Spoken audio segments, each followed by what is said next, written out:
Raila Odinga in next month's general elections. Speaking while on a tour to commission health facilities in Nairobi's informal settlement, the head of state castigated the Kenya's alliance led by his deputy William Ruto for carrying out what he described as a political campaign full of empty promises, noting that the alliance has nothing much to offer to the country.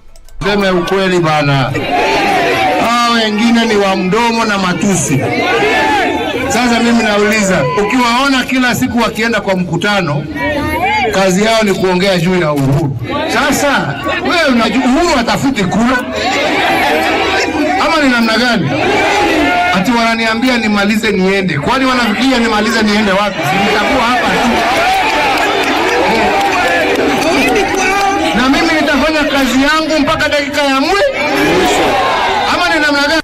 He criticized Ruto-led camp for making him one of its foremost campaign agendas, even though he was not on the ballot. Bado kuna hospitali za kufunguliwa, bado kuna barabara za kujengwa, bado kuna kazi nyingi za serikali ambazo zinatakikana kufanywa, na mimi nitazifanya mpaka nipatie shughuli hiyo mwingine, na nawaomba nyinyi kwa heshima na yule ambaye nitapatia aendelee naye, iwe si mwingine isipokuwa Raila. An embattled Kenyatta University Vice Chancellor Professor Paul Wainaina now says the push to remove him from office was triggered by his reluctance to see the title deed of Kenyatta University land to the Ministry of Health. Addressing staff at the university Tuesday, Professor Wainaina explained that he first got wind of the state's plan to allocate a piece of land owned by the university to the Ministry of Health via a letter that was addressed to him by the head of public service Joseph Kinyua on July 5, 2022. The letter, Wainaina said, had referenced an early communique issued by the state following a cabinet meeting held on May 11, 2022, which ordered the university to surrender the title deed of the 338-acre land in question to MOH for partitioning. Probably this is the last time I'll be talking to you as a BC.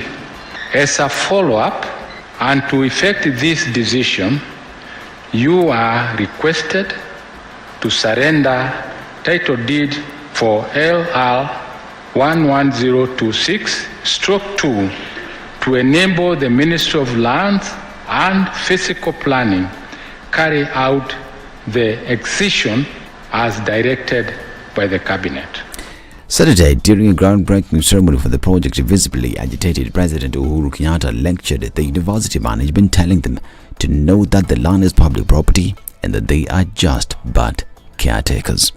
Tomatoes politics and the coastal land politics took center stage during Azimio la Umoja One Kenya Coalition Party leader Raila Odinga's tour of Taita Taveta County, where he addressed rallies in Mundani, Motate and Voi constituencies. Odinga claimed acquisition of over 2,500 acres of land in Taita Taveta's Mata Farm by Deputy President William Ruto was questionable and should be surrendered. Odinga's running mate Martha Karua said he has stood for justice for all and called on the voters of Taita Taveta to vote him as the country's 5th president. And Deputy President William Ruto has rebuked Defense Cabinet Secretary Eugene Amalo, describing him as being ungrateful. In an apparent reference to Amalu's support for his main rival in next month's presidential poll, the United Democratic Alliance candidate claimed that he is the one who appointed the CS into his current role in government and said he didn't understand why Wamalwa is against his political aspirations.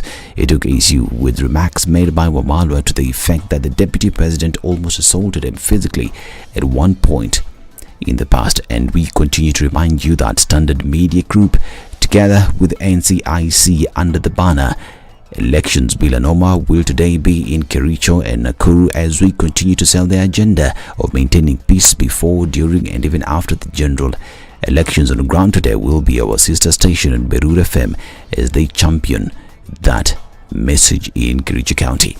Now, embattled former Football Kenya Federation President Nick Mwendo has failed to appear in court for the second time to answer fresh fraud charges. Kiambu resident Magistrate Wilson Bradeen for the second time directed Mwendo to appear in court on Thursday 14th. This is News. I'm Dennis Assetto. Good morning.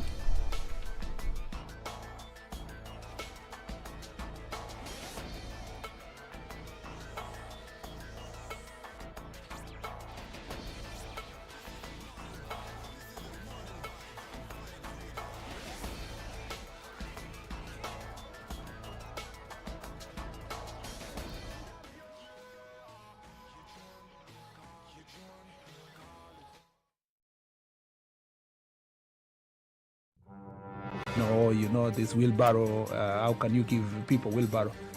His party symbol is an umbrella. Is he distributing umbrellas in Makueni? Have you been told if we don't lock between 10 to 4, this is what we're saving? You try and call them, the same person who was in your house every day, because they know you are influential and you will give them votes. Call them after 1 month and see if they'll pick up their phone.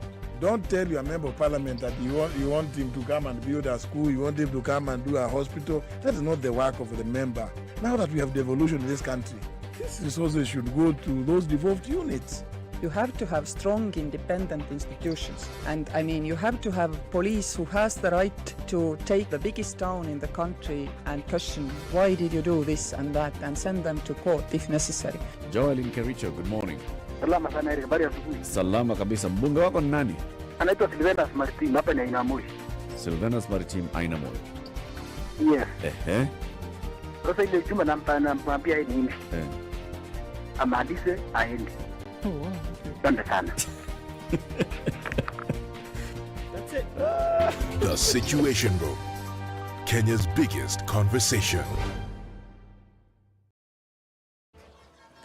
Good morning. In the middle of the week, and what are we looking at on these Nairobi streets? Welcome to Wednesday. And what do we have here? A little bit of traffic building up here and there in the city. We'll look at the Thika Superhighway, which is free and clear, at least for now. Nothing too crazy at the moment. Everybody's waking up. The cold is keeping people indoors. Let's see what happens in about half an hour or so. But it looks like we're starting off Wednesday not too badly. SpiceFM KE on Twitter. Reach us there. Let's try and keep Wednesday moving.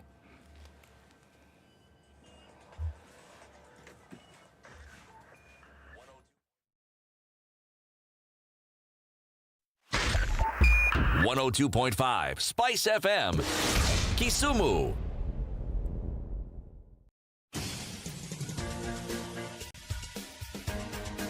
This is the Situation Room, the home of hard-hitting political commentary and penetrating insights about the state of the nation. This is a talk radio experience like no other. The Situation Room, a place for hard truths, debates, and elevated conversations. The Situation Room, witty, political, engaging, deep, controversial. In the room, we have C.T. Muga, researcher, academic, seasoned political observer, a fountain of wisdom in these politically uncertain times. Ndu Okoh, Nigerian by birth, Kenyan by choice, communications expert, Pan-Africanist, a truth seeker and believer in people power, and Eric Latiff, agent provocateur, the man in the chair, seasoned journalist, news hound, a man who believes in punching up, not down. It's 9 minutes after 6. Good morning. Welcome to Kenya's biggest conversation. Happy Wednesday. It's the 13th day of July, 2022. Ndu? Yes. How are you? I'm fine, thank you. Good morning. How you feel? I feel good. I feel good. Oh, I just couldn't. I feel good, thank you. Yeah? Yes. Good. Let's leave it at that. Wow. Welcome back. Thank you. Watu walikumiss. Watu. Wow, watu wengi. Wengi sana. Well, okay, let's put it in terminology that's easy to understand. Watu mingi. Mingi sana. Okay. Siti, how are you? I'm very well, thank you. Uliwa miss pia? No, did I miss Ndu? Yes. You did? Yes. Siti, I missed you too. Like that, sindio? Missing as in you are not here.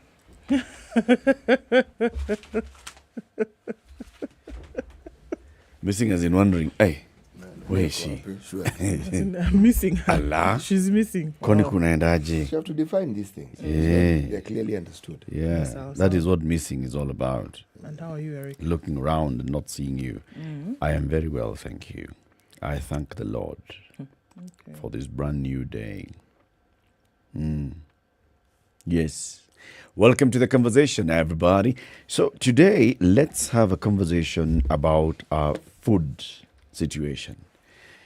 We know the cost of basic commodities has gone up. Cost of food has gone up. What does that mean? And what is the reason for this? And how is the Kenyan government preparing itself? How are the people even coping with this? Is there really a Ukraine angle to this issue of our current food situation? Is there or is there no Ukraine angle? Let's have a conversation about that at 7 o'clock with ABSA Kenya Country Manager, not ABSA, sorry, AGRA Kenya Country Manager and Rockefeller Foundation Acumen Food Systems Fellow, John Masharia. AGRA is the what? The what? See, the company that Masharia works for.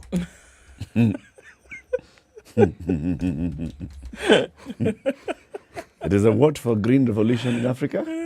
Engine. Engine. Yes. They look at food systems and they talk about, what is it that needs to happen so that Africa can have a green revolution. Okay? He'll be here at 7 o'clock for that conversation. At 8, Iebc. How many days to the election? 26. Yes. And just like that, we have a countdown right here looking clear. But there are some people who are still not sure whether they're going to be on the ballot or not. Case in point, Mike Mbuvi Sonko, Gideon, what are the other names that he has? Gideon, Michael, Mike. Gideon, Mike Mbuvi Sonko. Yeah, him. He doesn't know. So, IEBC clearance, is it fair or is it biased? One of the people who have had an issue in and out of the courts and has gotten reprieve in the courts is Karongo Wadhangwa. Karongo wants to be the next senator of Kiambu County. He has been an MCA in the first administration, 2013 to 2017. And then he was CEC in the Babayao administration. And then he was impeached by County Assembly. And that is the reason why somebody had gone to protest his nomination to vie as senator. Same reason as Sonko. Karongo will be here with us today and tell us whether he's going to be on the ballot or not. What does he know? What's happening? And the IEBC clearance, just tell us his tribulations and how has that affected his campaign.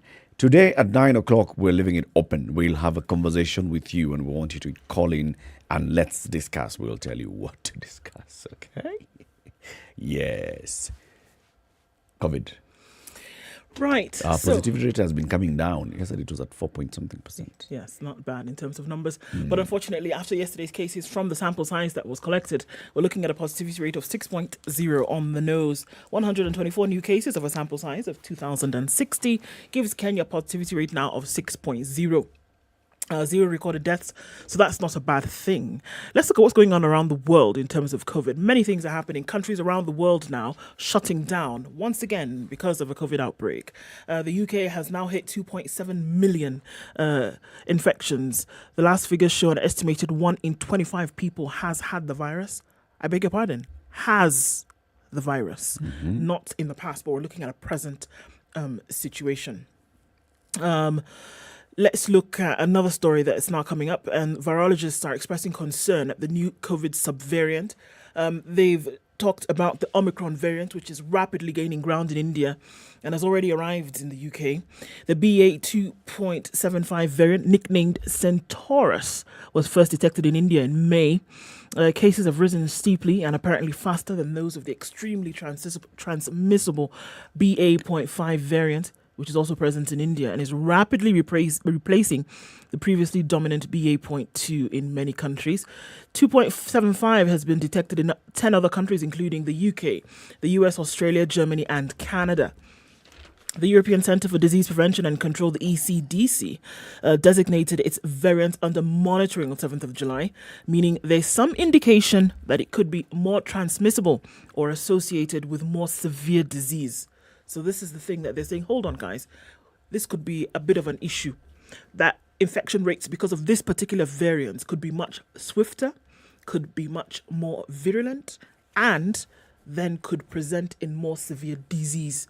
So we're going to look out for this one, because you go back to the state where Omicron BA.2 was spreading really quickly, remember? But the symptoms in terms of severity were not so bad. Now, with this subvariant, they're saying it's possible that the symptoms could be worse and people could suffer from more severe symptoms if having been affected. The call remains, get vaccinated, get double vaccinated, get your booster shots when you can. Indeed. It's 6:15. We are live streaming the show already on YouTube and Facebook. If you're online, you can say hello to us, even on Twitter. It's SpiceFM KE across the board. Let us know where you're tuned in from this morning. We'll be doing our roll call shortly after we look at the weather forecast.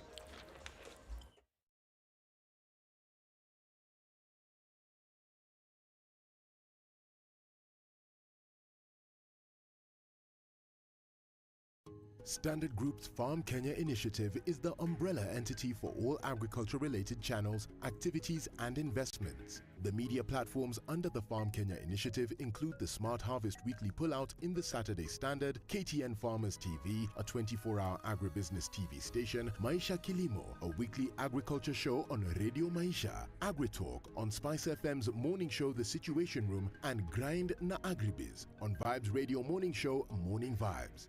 Find us online at www.farmers.co.ke, an integrated website that creates and aggregates agri-content, hosts a digital marketplace, and wide range of agri-data. Other platforms include specialized events such as the annual Mkulima Expo, quarterly Farmers Kenya Breakfast, and dedicated social media platforms at Farm Kenya 254. Farm Kenya, working to secure your growth.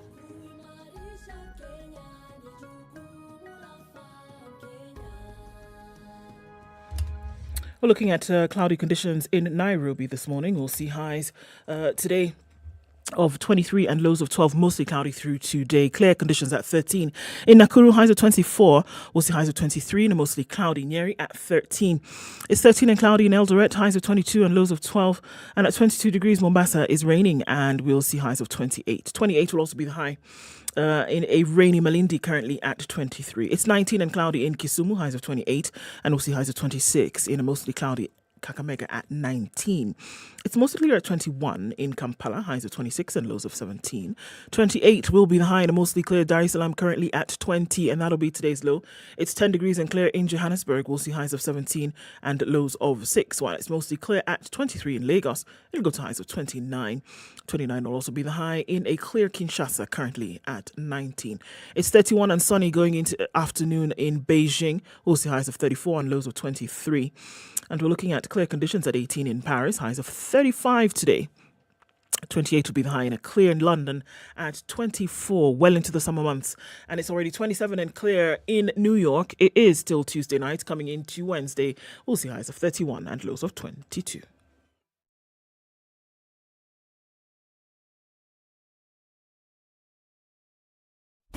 Classic soul, R&B, smooth jazz, neo soul, and nostalgic ballads. Make some noise. Yeah. You're listening to Spice FM.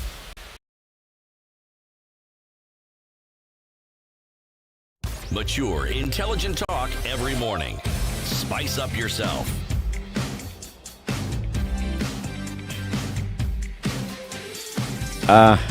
It's 19 minutes after 6. Quite a number of people online this morning. Good morning to you. Chris J. Amolo says, good morning. Bring Okoh back and stop playing with fire. She's back. Like she never left. Atieno says, good morning. Tuned in from Kisumu. It's cold at the lakeside. All right. Tuned in from Kitale. That's where Willie Bazoo is. Agola Linda. Yes, Asante Sana. Good morning to you too. And Yegon says, another big day. It's Wednesday. Yes, it is. Karibu Sana. Thanks for joining us today. Always good to have you in the room, Yegon. Nyakach is locked. Makwara Western Okay, I'm ready. Kumekucha. Kumepambazuka. That one. Well done. Abdikadir Abdallah says, good morning. Tuned in from Kamarok. Usual with us until the end. Karibu Sana. Tuned in from Dubai. That's where Chiang is. Much love to you too.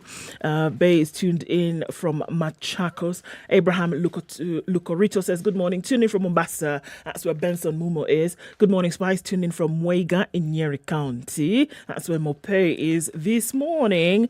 Okay, the screen has decided it's going to freeze on me. Quite a number of you online this morning. Doing that? Are we doing it? Are we doing it? Okay. Ouma says it's tuned in from Kiserian, where dreams Dreams, we are okay. Sawa. Good morning. Ondicho says good morning. Welcome back, Asante. Jumbo, Eric, and CT. Gasheri says good morning. Welcome. Karibu Sana, Asante Sana. Good morning, team. Situation room from Kaptagat Road. Not Kaptagat, but Kaptagat Road. Not the tea factory? No, the road. Okay. Sorry. Eric, good to have seen you last night. Keep up the good work. Good morning, tuning from Kitengela. That's where Diana is this morning. I think the screen is also feeling a little bit cold, but we're warming up in a bit. But we can see all of you. And good morning, and thanks for joining us. Kila mutu, karibu sana.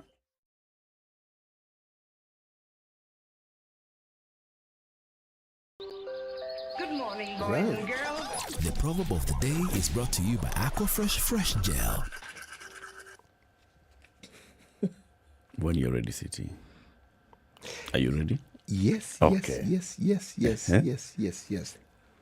Which one was it? Yesterday was the last one from Lesotho. Yes, it was. Now, there's a proverb I hadn't mentioned, and I thought I'd mention it today. Yes. Mm-hmm. And now... Don't worry. Take your time. We're here for 4 hours. I know. I will find it. Please do. Right. It is the voyage that matters, not the ship. Mm-hmm. This actually was a proverb that I wanted to say from Angola, but I didn't. Yes. It is the voyage that matters. Yes. Not the ship. Ship as in S-H-I-P. Okay. Not the sheep. Yeah. It's the ship. Oh, have I mentioned this proverb before? No, you haven't. Yes, but the ship may have mentioned. Yes, you have. It is the voyage that matters, not the ship. This is from Angola. This was from Angola. Okay. Now, the proverb that I had prepared from Angola... Finished.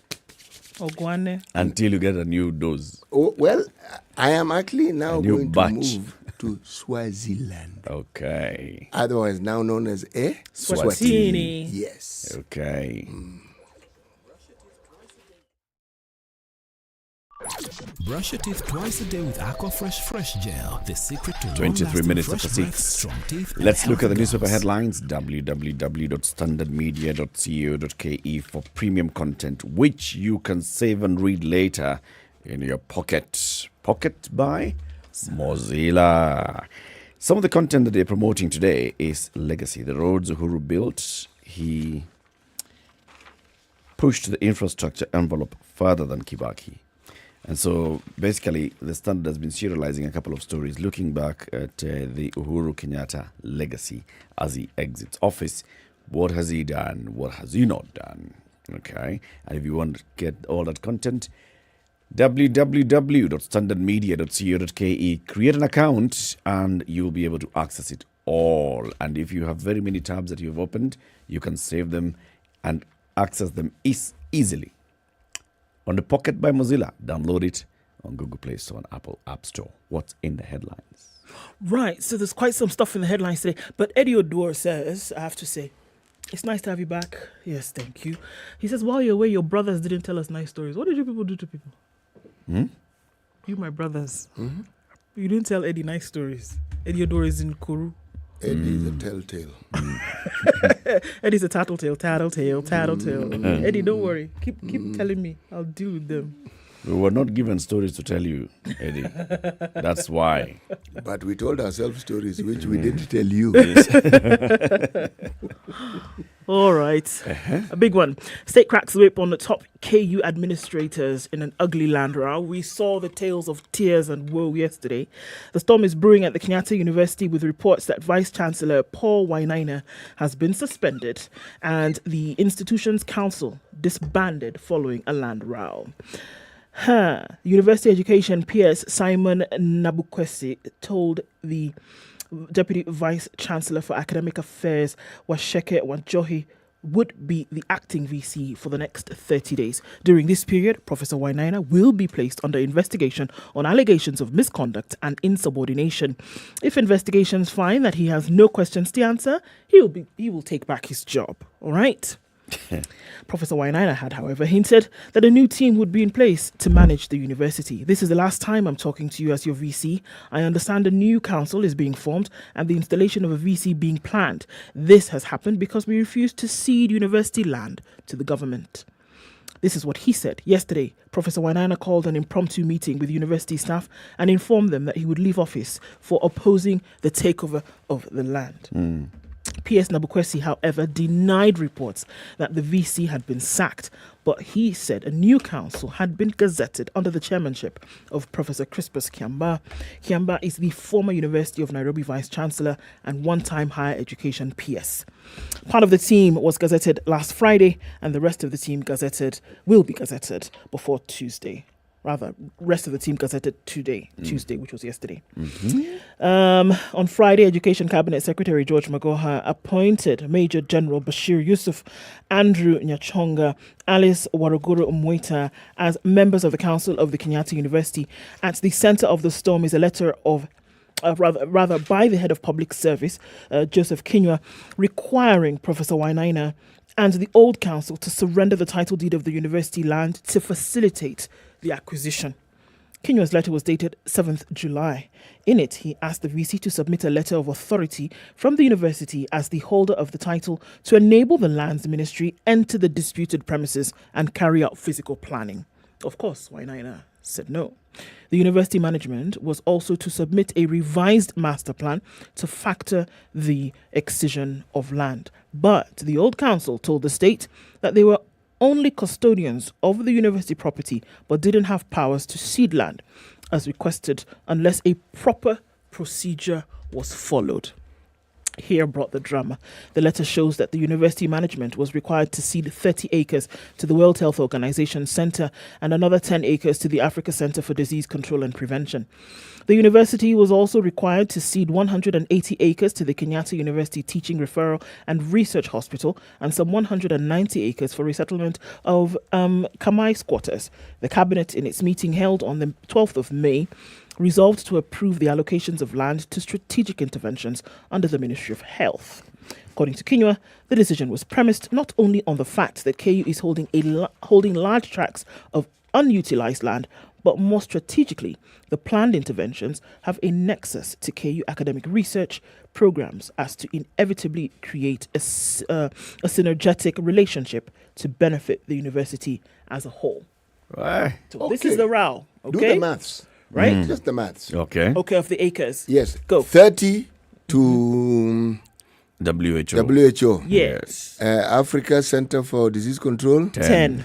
40. 180. 80. KU teaching and referral. 230. That we are 230. Right. Yes. Then squatters and people didn't have land. 190. 180. 190 acres for resettlement of Kamai squatters. Yes. In the story. And then 190 to the KU. So that's 420. Okay? Yes. All right.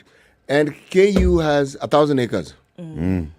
So if you minus, it means there's 580 acres still remaining. Yes. Okay. So where's the problem? So the problem was not in that they didn't want to give over this land, but they're saying that, look, we are only custodians. If this were to happen, then we must follow a process, which, by the way, is written down. If there's a process of ceding this land towards acquisition, then we must follow due process. And Wainaina that is his sticking point. That I did not refuse to give this over. I'm just saying, let's follow the process. And a letter from the head of the public service is not included in the process. It's part of a process. It's part of a process, but it doesn't complete a cabinet the process. decision could initiate a process, right? Okay. Or could come at the tail end of a process too, rubber stamp a process. But is there involvement of the council at any point? Does the council of the university? But it's the council, I think, who pronounced that they're only custodians. Yes. And we're saying they need to follow a process. Yes, and this is what I'm wondering. And then I'm asking the question, so whose land is it actually? It is public land. Who owns Kenyatta University? The public. It's government, Papa. Yes, no, it's government. Yes, It is the public. Now. It's public. Yes, What is government this land is government public issue? land. President The Uhuru government is the Kenyatta public. said, Yeah. he said, property, whether state house, which I'll be living in a few weeks, a hospital or a university like this, is the property of Kenyans held in trust. You are just a caretaker. Yes, we understand. So have the Kenyans come and said, we want our land? Yes, Okay. Kenyans have. What this country lacks, according to the president, is people with visionary ideas. Yes? It's very sad that what we have is people who are learned, but they lack wisdom, and they behave like those who have not been to school. The president sounds upset. Yeah. Just a tad. Sounds a bit upset because just wondering, nini. Yeah, we don't like people who have vision in this country. That's for sure. So, no. That one shouldn't disagree with one's president. So I'm not disagreeing with him. I'm just disagreeing with what he said. Yes, but one understands. There's something that doesn't add up in this story here. No. Because it's not a question of seeding. See, even the language used, you can't seed something that doesn't belong to you. Yeah. As a caretaker, I read the article. By the way, it's in every paper. Equal Daily Nation. It's all over. Every paper has it. Even Business Daily has a picture and a headline. Can you imagine? Business Daily. Standard has it. The East African doesn't have it. But the point is, there's a big hue-ha-ho-hey fuss about this thing here. All right? What is it that we are actually dealing with? Because it can't be that the government wants its land to do this, and somebody is just saying follow procedure, but essentially he's saying no. That what is this thing that they actually wanted this man to do that he did not want to do? And by the time an entire council is being replaced, it means the council also told them. Yeah. And why would the council do that? Precisely. Why? Their appointees. After all, the land that the university teaching referral and what research hospital sits on is Kenyatta University land. Kenyatta University land, yes, right? And it annexed it for that university. Yes, senior the hospital. Yes. So it would also just be simple. I mean, we can also then look at all right. So we have more research facilities coming up to go with this. So this is WHO. This is CDC. It makes sense. It adds onto it. Perfect sense. And we're talking about 40 acres for that. Yes. And then 190 acres more for KUTRH. Makes perfect sense. And then there have been squatters who've been living here for long. Give them land. Give them land so we can regularize their stay here. Makes sense. Okay. So that's what I'm saying. Are they saying that Professor Wainaina didn't understand this? He understands such things. This one doesn't require too much intelligence. No. Or wisdom. Or wisdom or academic learning. It's very basic understanding. So why is there fuss? There's more than meets the eye, obviously. Most definitely, certainly. Even if there was no that met the eye, the action taken, the language that the president used, and then the swift action followed, and the president saying, I'm going home in 30 days, we are going with them. That also makes you wonder, Kwani, what's up? But also it tells you... I don't think this tiff started with this particular thing. Yeah. Now, this is what has brought it to the This fore. is what has brought it out. But there's obviously something else that is simmering. There's more. Under the surface, for sure. There's more to this. This isn't a good morning for conspiracy theorizing, so I will leave my thoughts to myself. Where is this land, though? It's on the side of KU? Okay. Not on the opposite You're side going of towards KU. Thika. Here we go. We're going on a road. Yes. Thank you very much. Yes. We're going towards Thika. Yes. Okay? Yes. KU Kawa Barracks left. Right. Kawa Sukari land, etc., right. Okay? To Kilimamboga and so forth. Now, the land you're speaking of, left. On the KU side. Yes, but it's expansive. I speak as somebody who studied. Yes. So where is it? Past the petrol station, the National Oil petrol station, and that's supermarket, the mall that they had done? You know, bro, you are just thinking this. Just go further inland. There's a lot of land as you keep going inward. Between this and the bypass on the other side. Yes. See, you are looking at what you can see on the roadside. Go beyond the roadside. That land extends in that direction. Yes. So it is land in that direction that we're talking about. It's those ones. 1,000 acres is a lot of land, Not Chief. the land on the opposite side of the road. That is private property. Baba, that's Kahawa Sukari. Okay, that's on... Formerly Sukari Ranch. And beyond Kahawa Sukari on the... right opposite KU. Kahawa Sukari and the ranch goes up to, I think, around Kilimambogo. It's a vast thing. It's not that you're just seeing. Between Kahawa Sukari and KU, there's private land there. Kahawa Sukari was private land. Yes. Now I'm talking about, this is now the estate that people have occupied. And then there's KU on this side. Yes. And then you get into Clayworks. Yeah. And there are bumps. Yeah. And on the opposite side is private land as well. Well, that's where Brookside is. And Peponi School. That's private land. We're not talking about that side of the land. That's still right-hand side. That's the right side. All this private stuff you're talking about is right. It's all on the right. That's why I took your mind to Kilimambogo, because it's still also on the right. It's on the right. If you're going towards Thika. What we're discussing is on the left. And by the way, that Kahawa Sukari land, just so that you understand, it was demarcated and they started selling off pieces. What was it called, Kahawa Sukari, anyway? It was there was a ranch called Sukari Ranch. And who's Kahawa? I have absolutely no idea, but I think if you go back to history, you'll find maybe some coffee was grown there. Now, Kenyatta University, remember, was part of the barracks, just so that you understand. So the land that Kenyatta University sits on formally was annexed from the military barracks. It was given it was given. The story goes it was given, and then again it was given. Okay. And it first of all began as a higher school, secondary school, then teacher training college, university, college, then university, and now. Okay. Sawa. Am I making sense? Sawa. So there's a lot to this that doesn't add up. Because it's really a very simple transaction. Government land. What else is Wainaina not saying? Because this is a full-grown man. Let's hope he'll say it soon. Let's take a break. 23 minutes to 7. Let's take a look at the traffic. This is the Situation Room, the only way to start your day. Are you looking for employment and are tired of sending job applications without any response? Gone with no response? Tarmacking is now a thing of the past thanks to Skiza. Dial star 811 star 1 star 21 hash and subscribe to a ringback tune that reflects your qualifications only for 1.5 bob a day. And your callers will know your credentials and send you opportunities they come across. Set the tone with Skiza. Africa is rapidly growing, and Merck Foundation is raising awareness about different social and health issues through fashion and art with purpose. Our Africa TV show on KTN Home will talk about issues that matter to you, such as diabetes awareness, ending child marriage, supporting girl education, and breaking infertility stigma, among other topics affecting the continent.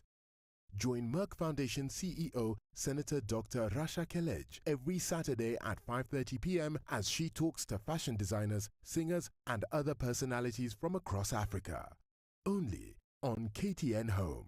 It's building up on Langata Road, getting into the city this morning. Doesn't look too bad on Uhuru Highway, at least not for now, until you get to that roundabout that's feeding off then onto Haile Selassie.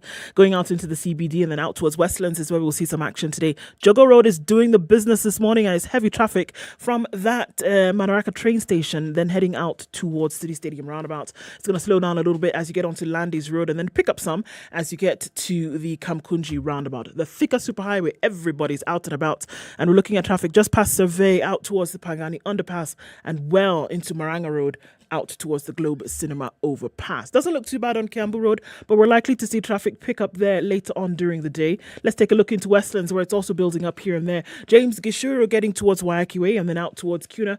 We're going to see some traffic there as well. All right, so braving the cold, getting out and getting the business done. It's going to end up in some traffic this morning. Let's keep our wits about. Let us know what's going on where you are this morning. Hopefully we can keep things moving and at a dull roar. Talk to us. SpiceFM KE on Twitter.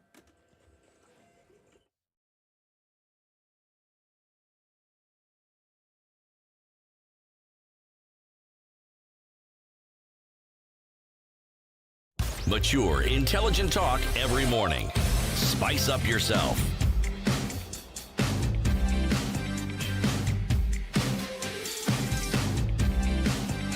Mornings Ego ni saying, right. ama tuchunguze degree ya Wainaina pia. Na hiyo ya council. Okay, there's a bank and a customer who are battling over stolen millions. CFC Stanbic Bank is embroiled in a court battle with its customer after fraudsters stole 2.8 million shillings from her account. This is a case filed on November 16, 2021 by Jane Robinson, who's accusing CFC Stanbic of failing to secure her money, while the latter shifts the blame to her, noting that she did not report in time for the bank to freeze the account. So this is what happened. She says in March last year, she transferred some money from her sterling pounds account into her Kenya shillings account at Stanbic Bank branch in Naivasha. She claims that within an hour after the transfer, she got persistent calls from a very arrogant, unknown caller. She decided to pick. The caller spewed unpalatable words, forcing her to cut the call. In the court papers before Magistrate Hezron Nyaberi, she said it later dawned on her that she had been swindled when she went for lunch and her ATM card was rejected due to insufficient funds. So this is what happened. According to her, she was told that the transactions were through her banking app, yet she had never registered for such an account. I was informed that the said transactions occurred via my mobile banking app. I was surprised because I had no recollection of having ever registered for such a service. The lender has not handed to her internal investigations on the fraud. The bank, according to her, denied liability for the siphoned money, and in its reply, Stanbic admitted that it holds both her sterling pound and the current accounts in Kenya shillings. It, however, says upon opening the account, it was her duty to inform the bank of suspicious issues and transactions. They say in March last year, they received an inquiry from KCB Forensic Services Department seeking validation for some PesaLink transactions that had originated from Robinson's account. The money had been transferred to KCB's two accounts. According to the CFC Stanbic, a review of her account showed that on March 8th, 2.8 million shillings had been wired through its mobile banking applications platform. 2.8 million shillings wired from CFC to KCB. KCB, every time there's such a transaction, they send an approval for a PesaLink transfer. They saw it's looking legit, nothing untoward. They approved. Cool. Money went, 2.8 million. The transaction alerts for the transactions were also successfully delivered to her registered mobile number. The transaction took over 24 hours to complete. In her reply, the reply by the bank filed by their lawyers, they say she did not raise any issue despite the confirmation messages being delivered to her. They say that in November, they interviewed Robinson, who said that she received a call from a person who did not identify himself but simply insulted her and disconnected the call. Thereafter, the lender says she received multiple calls from unknown persons.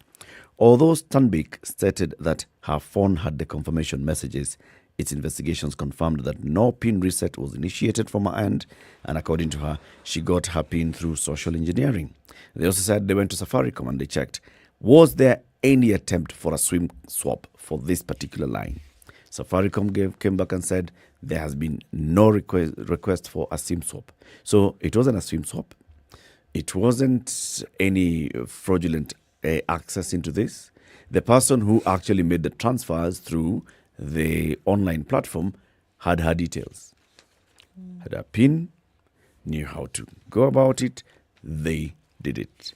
She received confirmation messages on her SMS as soon as the transaction took place. She did not call the bank at any point to say, wait a minute, I'm seeing a message here. What are you guys talking about? Why? Within 24 hours. It's only later when she's going for lunch and she gives out her card and it's denied. And she knows 2.8 million shillings Surely I calling can lunch. pay for this lunch. Come on. How much? Yes. Big issue here. When she received, this is the tricky thing though, because when you receive a message, an alert on your phone that such and such an amount has been removed, if in case this is not your transaction, call this number immediately, right? Obviously, she's seen this text message, right? Maybe not. How do we know she saw the text message? Maybe not. Okay, but did She she acknowledge? Did she acknowledge that she received the message? You see, they're on her phone. But did she acknowledge? You know, No, how she says, the only because you can thing, have a message on your phone, you've not read it. Yes, that's the thing. Yes. The only thing I remember about this whole kerfuffle is somebody calling me and insulting me. That's all. Issue of me engaging with messages, nothing. You know how it is with I know messages. those messages come. So you have You could think it's something Yeah, else. you The could bank think is it's something telling you, else, today we'll or- maintain and By stuff. the way, Especially because banks keep bank sending you these messages messages. are numerous. Yes. So, unless you're keen, you see bank message, you think I'll read it later. Yeah. Anytime you see a bank message, does it occur to you that money may have been removed Of from? course not, No. because there's a whole flurry of other things that they're telling you about. Yes. They are doing something on maintenance. Yeah. They are offering you something on this. There's only that story, isn't it? Yep. Or tomorrow is going to be a holiday. It's but all our possible that you branches can will be actually. I have, when I read this story, I looked back at. I have received messages within the last 48 hours from my banks. I have not read those messages. Well, I haven't internalized what the message is saying. Yeah, transaction of going to. Okay, yeah. So I know I've got some payments that happen around. Have I really internalized? Okay, so who's this? Who's been paid? How? 2.8 million Imagine it shillings doesn't is a sizable chunk of change, though. I mean, wow, must have been pretty painful. You know, a message on a phone is a message on a phone. Yeah. The details, I mean, to be honest, how many messages do we receive on our phones on a daily basis? Good Lord. Some I've not read from weeks ago. Precisely. So, I mean, yeah. What? Terrible. What? Absolutely And horrible. that's why now some banks have come up with this other method of saying that when you are going to have a transaction online, like StanChat have that, you also have the app. So whenever you log into your online mobile platform, not online banking platform, they will send a notification to the app, and you've got to authenticate it on the app. So you see the app, you log into the app, you confirm, yes, I'm okay with this transaction, and then you go back to the online platform to confirm the message. So there's a multi-step authentication process. So if somebody has your PIN for the online platform, they also need to have your mobile app with them. But here there's something that one must actually ask. You know, how many people, given the transactions we have on a daily basis, on a weekly basis, on a monthly basis, using either forms of identification, whether it is your PIN number or whether it is your ID number, how many people have access to those details? Your PIN? Yes. So then the assumption is that They say only you. Only you. Yes, yes, but it isn't. Is it really only you? Who else? When I code and I indicate that this is the PIN that I have, that information is stored somewhere. Where is it stored and who has access to it? Thank you. I think They say on the back end it's encoded. So even though the banking platform is the one that, yes, is custodian and no human beings do not actually see what this code is. That's what they say. That's what It's they made say. by humans. Yes, that's what they say. You're planting the seeds of conspiracy. this morning. No, it's not conspiracy. I am merely saying that even with the Data Protection Act and all the businesses that we are going into and through which to ensure that our data is secure, you don't go into that amount of bother if you don't understand the insecurity that also abounds. That's true. Sure. The same way they talk about, going into an ATM and there are people who are able to clone the ATM. Remember that guy who was killed the other day, and that's the business he was doing. That was his area of speciality. Yeah. Yes. So can you imagine all those places where you go and they bring in the PDQ? Yes. And you How just many? key in. How do you know whether this thing has been tampered with? Yeah, you don't know. My question. And you're just paying. Okay, ingiza kadi yako. Okay, and make a pin. Weka pin. And it's out. usually the same pin. So Yes. that's what I'm saying. The number of people who have access. Where city, don't take us there. Where, please? Where is this? No, Okay. we are peaceful. Enough things already inside the head Yes. thinking madness. Now this one. No, Tell us the story that you're looking at. Right. Kuja hapa kutuharibia asubuhi. Short. Already it's cold. There's a story here in the Nation. I'm not going to go into the details. I'm just going to mention it because they mentioned it. So you talk to your mic. Mike, how are you? MPs to return millions paid irregularly, and that's 460 million recovered. MPs to return. The clerk of the National Assemblies. Where is Andrew Franklin? Is he listening to You'll be this very story? happy to hear this story today. Start. Members of Parliament have completed the repayment of 460 million allowances that the court found they earned illegally. Clerk of the National Assembly, Assistant Assembly Michael Sialai has said. It's interesting that he has said this. And I'm wondering when he said it, because this man has actually been appointed and he is our High Commissioner to Windhoek. This is in Namibia. But anyway, let me just read again and let me just continue. Okay? Mr. Sialai confirmed to the National Assembly yesterday that they have deducted the entire amount from MPs to recover the money in order to fully comply with the court order. This is what happens when you're paid a salary. Other people paid to you, they can unpay it. Right. We have now fully complied with the order. And the end of June was the last deduction, Mr. Sialai has said. He revealed that between 169,000 and 172,000 was deducted from each member every month. That's a lot of money. Every month. And how many members do we have? Oh, God Almighty. The Parliamentary Service Commission, PSC, which is the MP's employer through the National Assembly clerk and his Senate counterpart, started deducting the money in December last year, which means it's going to 7 months. The move dealt a major blow to some of the lawmakers whose pay slips were reading zero. This is not good news.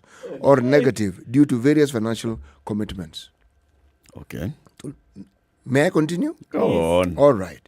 It also negatively impacted those MPs fighting to retain their seats or seeking other elective positions, such as gubernatorial positions, which require financial war chest, meaning the chest was unchested. Some members opted to pay out what they owed in cash, while for others who didn't have the cash, this is me saying, that's not what is in the article, had to do with the monthly deductions, which you have now done. And so there is no member that is finishing his term with the public debt, Mr. Sialai has said. So wonderful. So the money has been prepaid. The money which they received has been recovered. And it has been recovered at the most inopportune time.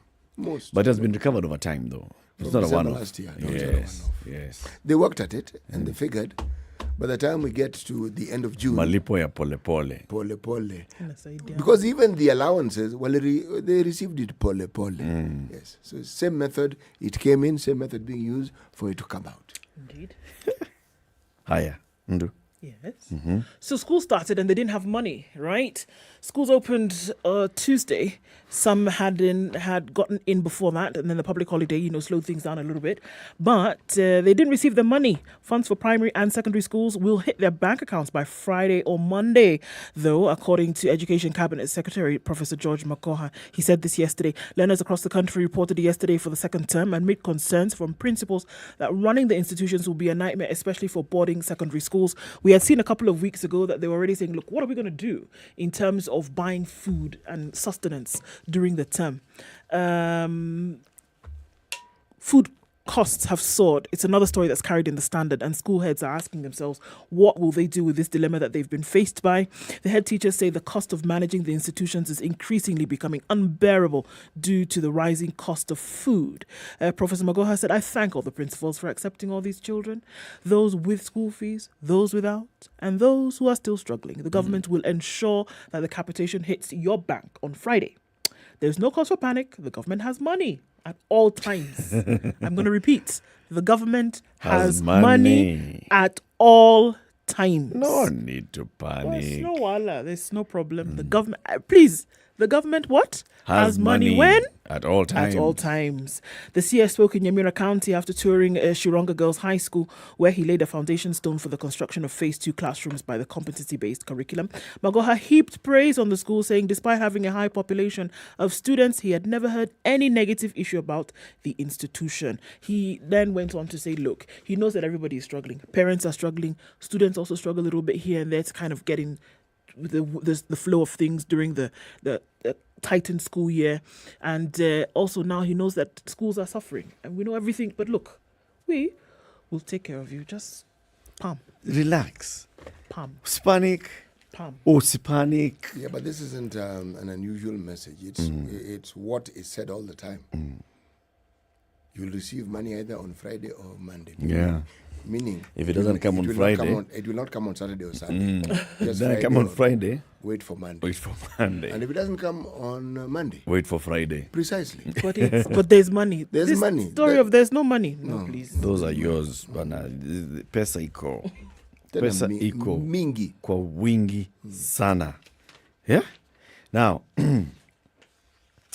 there's a story here.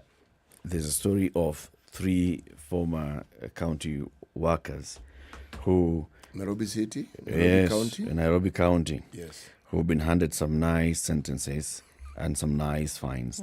The woes of former Nairobi County Chief Finance Officer Jimmy Kamba deepened after he was sentenced to cumulative 15 years in jail for conspiring to defraud the county and the people of Nairobi 18 million shillings. Justice Esther Maina ruled that Kiamba bore the greatest responsibility for using his office inappropriately during the tenure of Nairobi's first governor, Evans Kidero, to authorize illegal payments, which led to loss of public funds at City Hall. He says he used his office as a public officer to improperly confer a benefit to another person and as such must be punished for his actions. I've listened to the mitigation, the circumstances of the case, and come to the conclusion that the sentence is sufficient. She found Kiamba guilty of 5 counts of abuse of office, jailed him for 3 years in each count, but they're going to run concurrently. So it's not that it's a 15 years cumulative, but it's a 3-year jail term. Okay.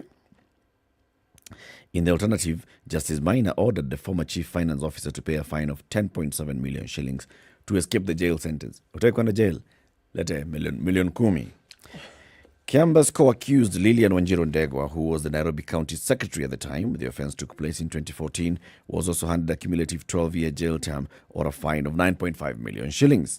Stephen Osiro, the former head of Treasury at City Hall, escaped with a fine of 1.2 million shillings or 3 years jail sentence for his role in this particular scandal.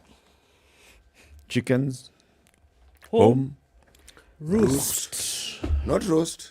Roost. And eventually roast. Eventually. Where? It's 10 million shillings at least. You know, isn't it? You You see the people that you were with, you as the person who they've not yet reached, you see the people that you're with being knocked off one. And you think, wow. You know, someone was saying, you are going to be treated the same. So this one is just, 18 million shillings. So you call 180 million, it's the same treatment anyway. Yes. Yes. Go big or go home. Ati. Thank you.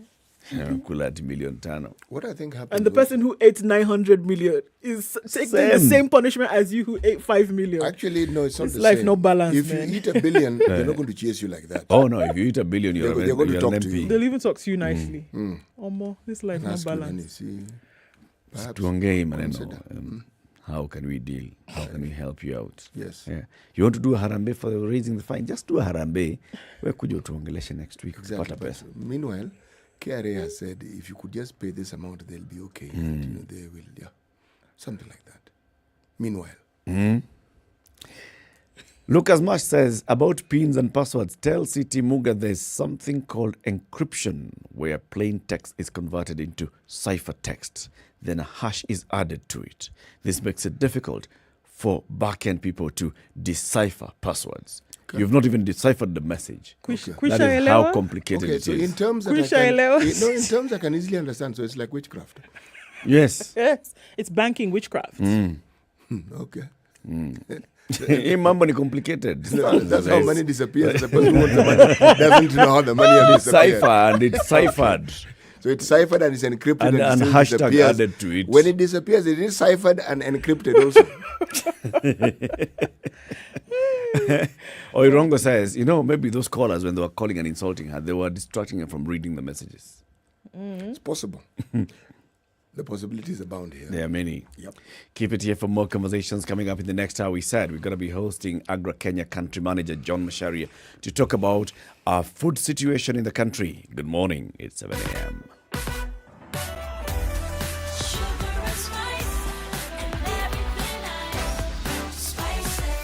Spice up your life.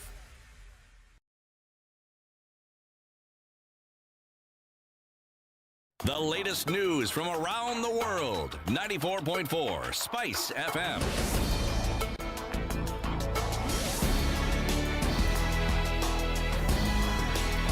Good morning, this is News. I'm Dennis Aseto. President Uhuru Kenyatta has called on Nairobi residents to rally behind Azimio One Kenya flag bearer Raila Odinga in next month's general election. Speaking while on a tour to commission health facilities in Nairobi's informal settlements, the head of state castigated the Kenya Kwanza alliance led by his deputy William Ruto for carrying out what he described as a political campaign full of empty promises, noting that the alliance has nothing much to offer to the country. Sema ukweli bana. Hao wengine ni wa mdomo na matusi. Sasa mimi nauliza, ukiwaona kila siku wakienda kwa mkutano, kazi yao ni kuongea juu ya Uhuru. Sasa wewe unaongea juu Uhuru atafuti kura. Ama ni namna gani? Ati wananiambia nimalize niende. Kwani wanafikiria nimalize niende wapi? Nitakuwa hapa tu. Na mimi nitafanya kazi yangu mpaka dakika ya mwisho. Ama ni namna gani? He criticized the Ruto-led camp for making him one of its foremost campaign agendas, even though he was not on the ballot. Bado kuna hospitali za kufunguliwa. Bado kuna barabara za kujengwa. Bado kuna kazi nyingi za serikali ambazo zinatakikana kufanywa. Na mimi nitazifanya mpaka nipatie shughuli hiyo mwingine, na nawaomba nyinyi kwa heshima. Na yule ambaye nitapatia aendelee naye, iwe si mwingine isipokuwa Raila. This as the coastal land politics took center stage during Azimio la Umoja One Kenya coalition party as they took their campaigns to Wundanyi Wadate in Taita Taveta County. Odinga claimed acquisition of the over 2,500 acres of land in Taita Taveta's Mata farm by Deputy President William Ruto was questionable and should be surrendered. Odinga's running mate Martha Karua said he had stood for justice for all and called on the voters of Taita Taveta to vote for him as the country's 5th president. Napenda sema tio wana criticals alikuwa na shida kwa upande ya watoza ushuru, nikaenda mkasaidia yeye, akanipatia mimi mikashamba ati eka 2,500. Eka 2,500 ni tukashamba tu, na hapa kuna watu ambao ni landlords wengi zaidi. Mbona hakununua hiyo shamba wapatie hao wenyeji wa hapa? Tuko tayari kwa uchaguzi. Sawa. Sisi tunaongea kwa niaba ya Wakenya, mamilioni ya Wakenya ambao wamekanyagwa, ambao wamedanganywa, ambao wamenyimwa kwa muda mrefu sana. Ukiangalia timu ingine, wale wapinzani wetu, utaona hawana historia ya kujitolea, hakuna kazi wamefanya, wewe ukakula matunda. And Deputy President William Ruto has rebuked Defense Cabinet Secretary Eugene Amalo, describing him as being ungrateful in an apparent reference to Amalo's support for his main rival in next month's presidential poll. The United Democratic Alliance candidate claimed that he is the one who appointed the CS into his current role in government and said he didn't understand why Amalo is against his political aspirations. Nilisikia jamaa mwingine ambaye jamaa mwingine nilimpatia kazi ya waziri. Anatoka huku kwenu. Ati anasema ati mimi sijui nilikuwa nataka kumchapa kofi. Mimi nataka nimwambie hawa jamaa. Unajua huku kwetu hatuchapi kofi wanawake. Ndio. Responding to Ruto, Wamalo accused Ruto of insulting him, further insisting that what he said was the truth. Amenitusi sana. Na leo nataka nimwambie William Ruto ya kwamba Michelle Obama once said, when they go low, you go high. Today, William Ruto, you have stooped the lowest you have in your public life. What you say today, now, the insults against Eugene Wamalwa was quite unprecedented. Na hii nataka ni kuombe kwa heshima sana na kuheshimu. Mimi sijawahi kutusi. Mimi nikisema ukweli labda kuna yale yamefanyika kwa cabinet. Sababu ya kiapo tulichonacho, we don't say everything that happened. Lakini nikisema ukweli ya kwamba William Ruto ulitaka kunifuta kazi 2018, it is the truth. Ya kwamba ulikuwa na hasira hata ukataka kunichapa kofi, it is the truth. It's not an insult. Ya kwamba ulitaka kuchapa Matiang'i kofi, it is the truth. We have witnesses. Sababu, it is about your character and what happened. Na hawanzi leo, anger management is an issue that you have. And we remind you that Standard Media Group and NCIC through the Elections Bill campaign will be pitching camp in Kericho and Nakuru County as we send that message of peace during and even after the general elections. This is News. I'm Dennis Oseto. Good morning.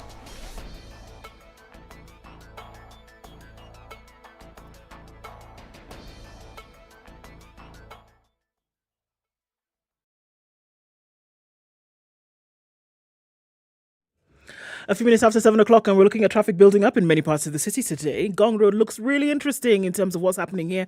A lot of traffic getting into the roundabout at the city mortuary. Langata Road also piled up quite some.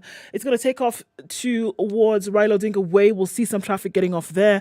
Lunga, back to back, in and outbound traffic. Likoni Road doesn't look too bad as you get onto that Likoni interchange, then on Mombasa Road. Jogo Road is really busy, and we're looking at in and outbound traffic. It's bumper to bumper. Getting onto Landis Road now is quite packed onto Haile Selassie coming in from the Kamkunji roundabout and into the CBD. The thicker superhighway, my goodness, jam-packed traffic, and it's moving really slowly today. Campbell Road also has joined the circus because it's quite crazy here as well. We're looking at the exits on the Nairobi Expressway, and we'll look at some traffic there because of just that, the exits. James Gishoro also doing the thing just at that drift, getting on to Waiaki and then out towards Kuna Road. All right, traffic continues. Let us know what's going on where you are. Hopefully we can avoid all accidents this morning. Let us know. SpiceFM KE on Twitter.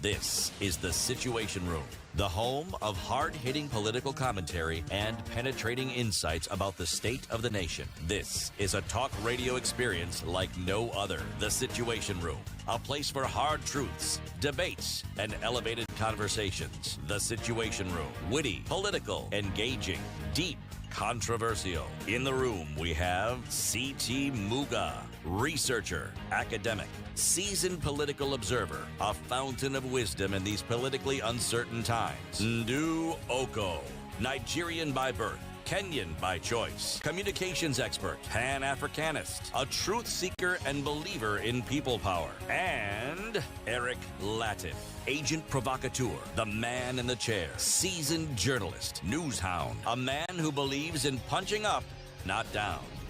This is 8 minutes after 7. Good morning. Welcome to the second hour of Kenya's biggest conversation.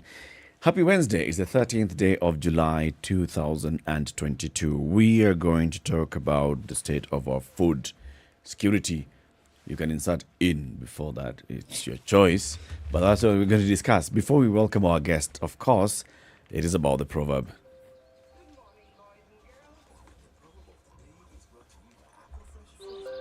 Good morning, boys and girls. Where is it from? The proverb of the day is brought to you by Aquafresh Fresh Gel.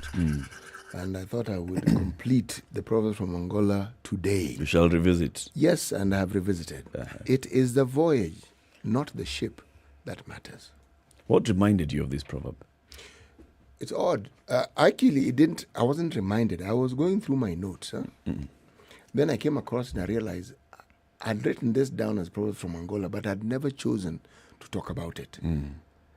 And so that is what now awakened the thought, and I was thinking about what does this proverb mean? I mean, a ship is irrelevant. It's not a land-faring vessel. It's a sea-faring vessel. So surely it requires water. And a ship doesn't make sense if it isn't going anywhere. So I said, yeah. In the absence of the voyage, the ship's relevance is perhaps not as significant as you may think. Yes. By this, are we talking about the fact that it's about being in the ocean or in the body of water, or is it about the destination? By voyage here. The destination is made possible by that body of water, as we say. Okay. And the tool that you use for traversing this terrain is the ship. Yes. I mean, arguably, it's a question of determining relevance at which point, because the water is relevant, the ship is relevant, and the voyage is also relevant. I mean, all these three elements work together to bring about an outcome that is desired or desirable. The Angolasians. Yes. Angolites. Angolites. Must have thought of something. No, forgive me. Angolans. Tafadhali. What? The people have already been given a name. You people now want to go and complicate issues. They have a name. Angolans. Yeah, so those are the Angolasians. I'm not adding to it. I am leaving it exactly where it is. Yes. John Masharia is a Rockefeller Foundation Acumen Food Systems Fellow, and this fellow is also the country manager for AGRA Kenya.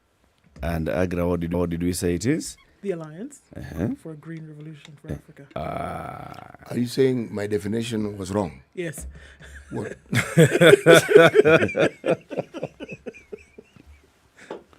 But Mashara, I told them when they asked what AGRA was, I said, it's where you work.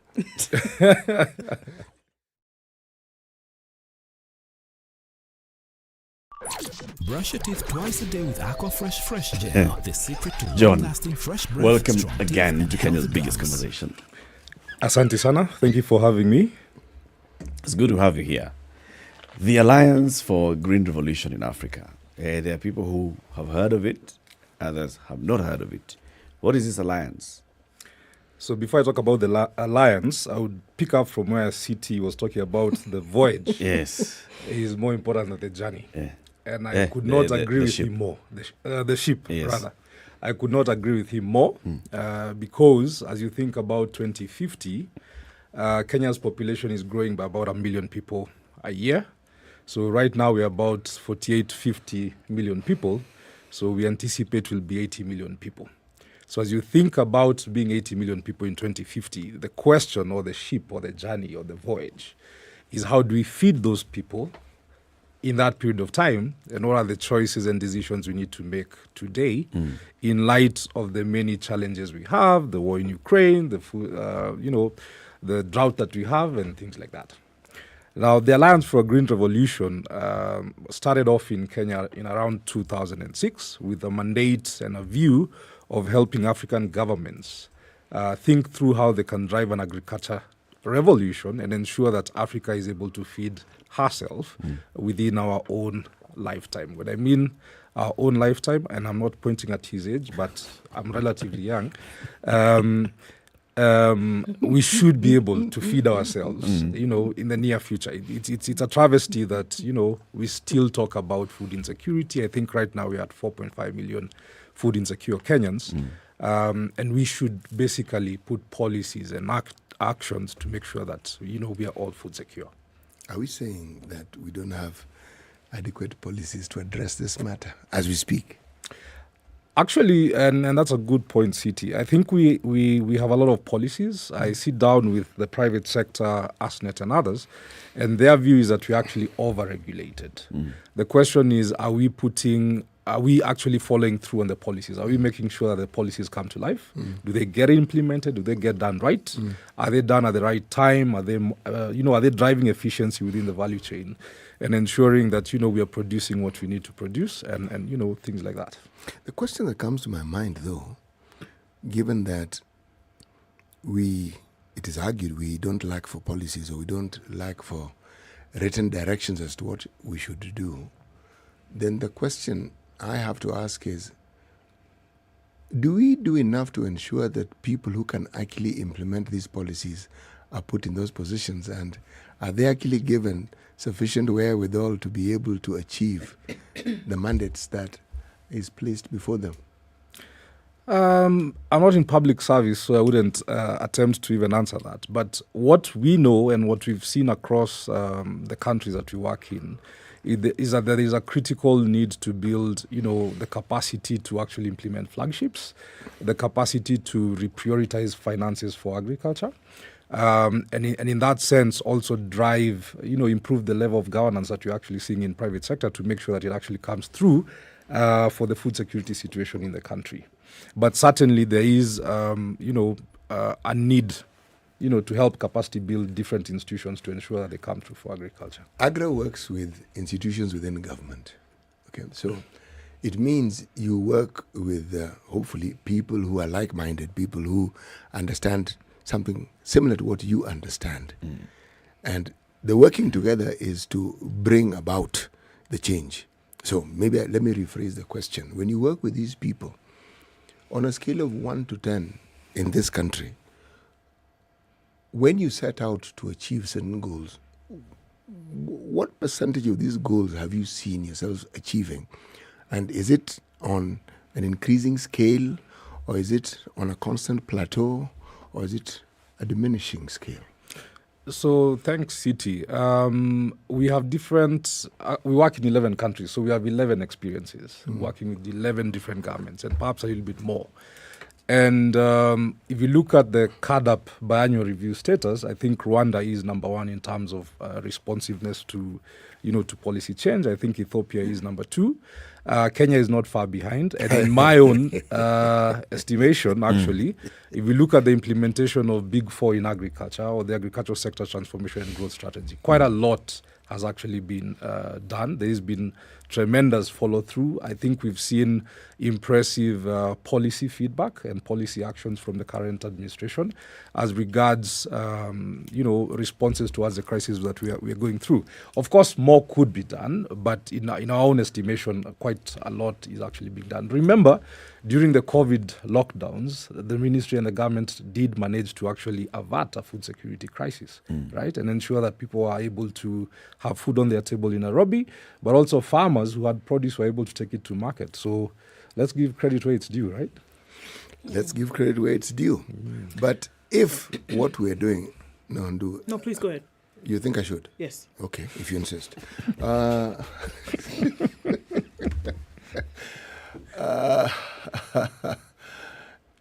Let me simplify the question.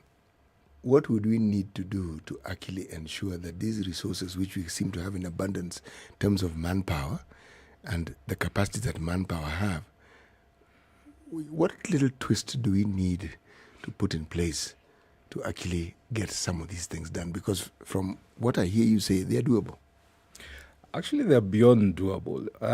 From where we sit, we actually believe that it is possible to feed the nation in about 2 to 3 seasons.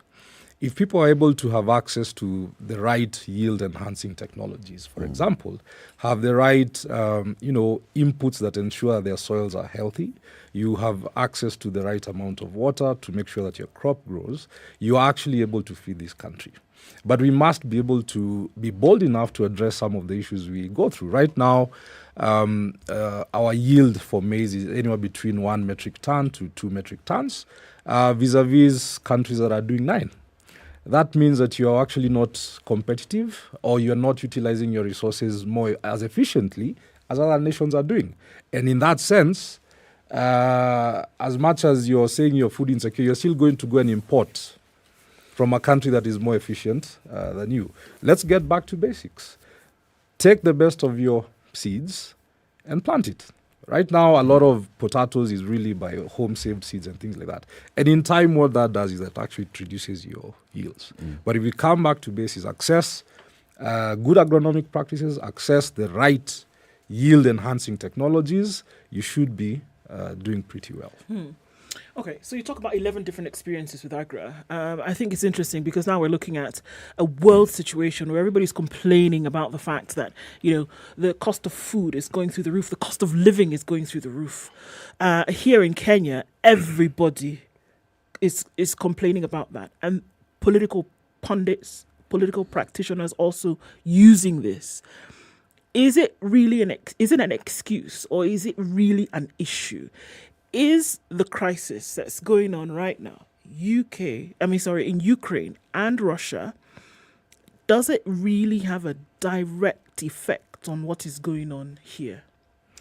First of all, and thank you, Okoh. It's a travesty, the human life that is being lost there. I think we need to stop the war and get back to normal. But the reality is that Ukraine and Russia controls about 30% of grain markets in the world. Between the two countries, we have about 18% of the world's exports coming from that particular area, and about 78% of the world's sunflower. And that then affects, 78%. 78%, right? So if you think about that in terms of demand and supply, and then think about that in terms of regional trade, then you begin to see the impact of food and the prices that you're beginning to see. When we think about fertilizer, Russia was about number 1 in terms of nitrogen fertilizer exports, number 2 in terms of potassium, and number 3 in terms of phosphorus, right? The other bit of this crisis is that it's driving countries to stockpile, not just food, but also fertilizer. Right. China contributed about 12% of the world global exports for fertilizer, and it stopped doing that, I think, in 2020, stockpiling. That meant that the fertilizer access in the world shrunk. But then now that you have blockades, you have, maize can't go out, rice can't go out, maize can't go out, wheat can't go out, sunflower can't go out again. Global, whatever is available out there has shrunk. Now, underlying that is that 50 countries actually depend on those 2 countries for about 30% of all their wheat consumption. And 25% of that depend on those 2 countries for more than 50% of their imports. Yeesh. Kenya is among those ones that, we import about 60% of our wheat from that region, right? So if you think about the cost of wheat, it's relatively going to be high. We import about 60% of our imported wheat. Imported wheat. Okay. Right? Not of our wheat demand. Of our wheat, let me put it like this: what we import is about 60% coming from that region. From that region. That could be what we demand, but it could also be higher. And quite recently, you've seen that fertilizer prices came from 2,500 to almost 6,000. Yeah. That affects the cost of production. A bag of 90 kg maize came from a wholesale price of 2,800, 3,000 to almost 6,000 in some places. Right. So when we say that this is not affecting our food prices, I think we need to look at our statistics better. And I also want to tamper that a little bit and just provide some context. The last time I was here, Eric, we had the COVID lockdowns, but we also had the locust invasion. Yeah. Right? Yeah. Now we have the Ukraine crisis, but we have a drought. And I can tell you that I've been to Makueni and a number of other places, and we've had 3 or 4 failed seasons. So the demand for maize might also be because we have less maize within country. And then, whatever we expected to import from Tanzania or Uganda perhaps also didn't come in. So the price is going up, but from a cost of production point of view, fertilizer prices are significantly higher. Okay. I mean, there's look, for people who will split this conversation, there is the need to look at what was happening prior to the crisis in Ukraine, Russia. Right? That was there a deterioration of the situation even before this crisis broke out, and then we saw a lack of supply, right? Can we, just like you're saying now, can we attribute then this high cost of living because we started to see things go up prior to this? This could exacerbate the situation, but were we not already in a situation where things were already looking south? Thanks, Okoh. The truth is, actually, the COVID pandemic was like the precursor. It's the one that opened the floodgates, right? Because if you remember, we shut down our borders. There was no international travel. That in itself had an impact globally in terms of food, trade, and quite a number of issues. But I would also love to refer you to a very recent study by IFPRI that was released last month. And it's actually titled The Impact of the Ukraine and Global Food Crisis on food security and poverty in Kenya. And it actually postulates that this year, the GDP growth in Kenya is going to constrict by about 0.8%. But 45% of that constriction is actually going to be driven by the agricultural sector, and particularly the fertilizer prices, right? And it assumes that with an 100% increase in fertilizer prices, you should see a 20% reduction in production, which then leads, to reduction of consumption, reduction of incomes because people will get, go out of jobs and et cetera, et cetera. But the biggest number for me is that contraction will actually drive 1.2 million people into poverty again. Right? More than. A new 1.2 million people. Yes. As a direct result of this. Our poverty numbers were about 37% living below $2 a day. Because of fertilizer and what's going on in agriculture, another 2 point something % are expected to get into that bracket. So we are going to 3.9 to 39 to 40%, and that 2% represents 1.2 million people. That to me is a big number, and it also shows the disparity between the impact that agriculture has to drive people out of poverty, to get them into jobs, vis-a-vis the investments that we actually make to make that happen. And all of this because of external factors.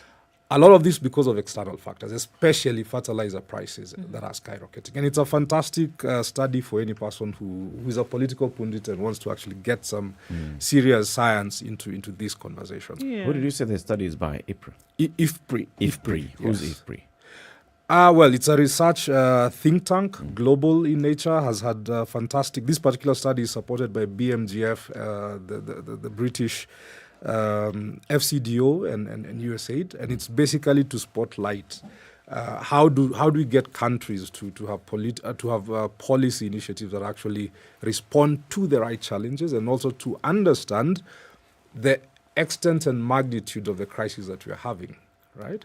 So in this regard, I'm happy to say that, as we think about the food prices and things like that, government has made some attempts to actually bring down the cost of production on one side. So we have the National Value Chain Support Program that is providing some subsidy. We have the KSEP-CRAL program that is also providing subsidy. And we have the import window that was extended so that people could import from outside of COMESA and EAC. John, so it's 2 shillings. Are these measures working as well on the ground as they are on paper? Because yes, there are all these programs, and they're supposed to be helping to bringing the cost of production down. Do we actually feel the impact of these programs? So I think at a national scale, it might take short to mid-term to actually see the direct scale of these initiatives. But when you go to the counties, for example, when you meet Governor Nyoro, who's actually physically distributing fertilizer and seeds, then it takes a season for the family to actually know that its cost of production was brought down, and you get more yields and you have more to eat, and also some to sell to make income. So there is a micro versus macro conversation here, depending on where you're sitting. As a layman who is currently being demonized by literature that they have read, a word pops to mind: food reserves. Is it some mythical notion that people discuss from time to time, or is it a reality? I believe it's a reality. Where is it a reality? It's a reality in quite a number of countries, but how you do it depends. There are people who keep physical reserves, which means you actually buy maize, store it for a year, then take it back to the market in case you have a slump in the market. I think other countries prefer to keep financial assets, which are receipts and tradable instruments, which you can then go and redeem from private sector and ensure that the price is actually stabilized, right? And I think for Kenya, we have been through one phase and we're trying to test another phase, where NCPB would buy maize from the open market, store it. X months later, you hear 50% is bad, so that contributes to our post-harvest losses. But now I think through the ASTGS, I think there's an attempt to actually try and have financial instruments being used to try and smooth out the price situation in the country, in the region.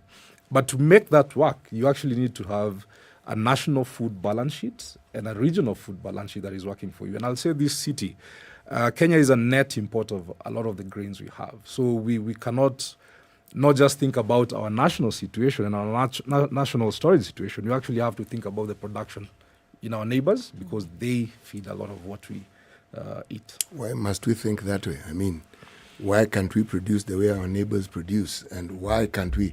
NCPBA, fine, we understand it, but is it them whom we're talking about, or is it the millers? Because I'm sometimes confused. I hear NCPBA and then NCPB. They doesn't have the A. Doesn't have the A. You're thinking about the bank.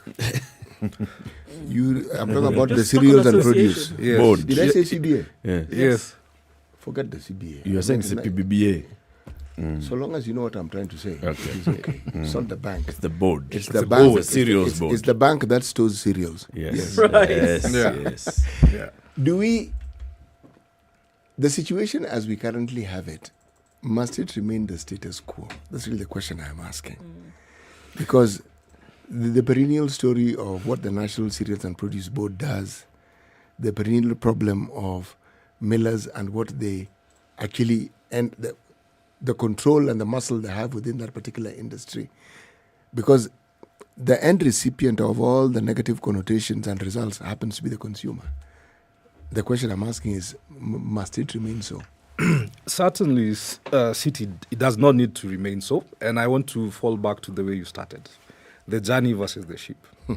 The reality is that we must always aspire and actually try and get ourselves to feed the community.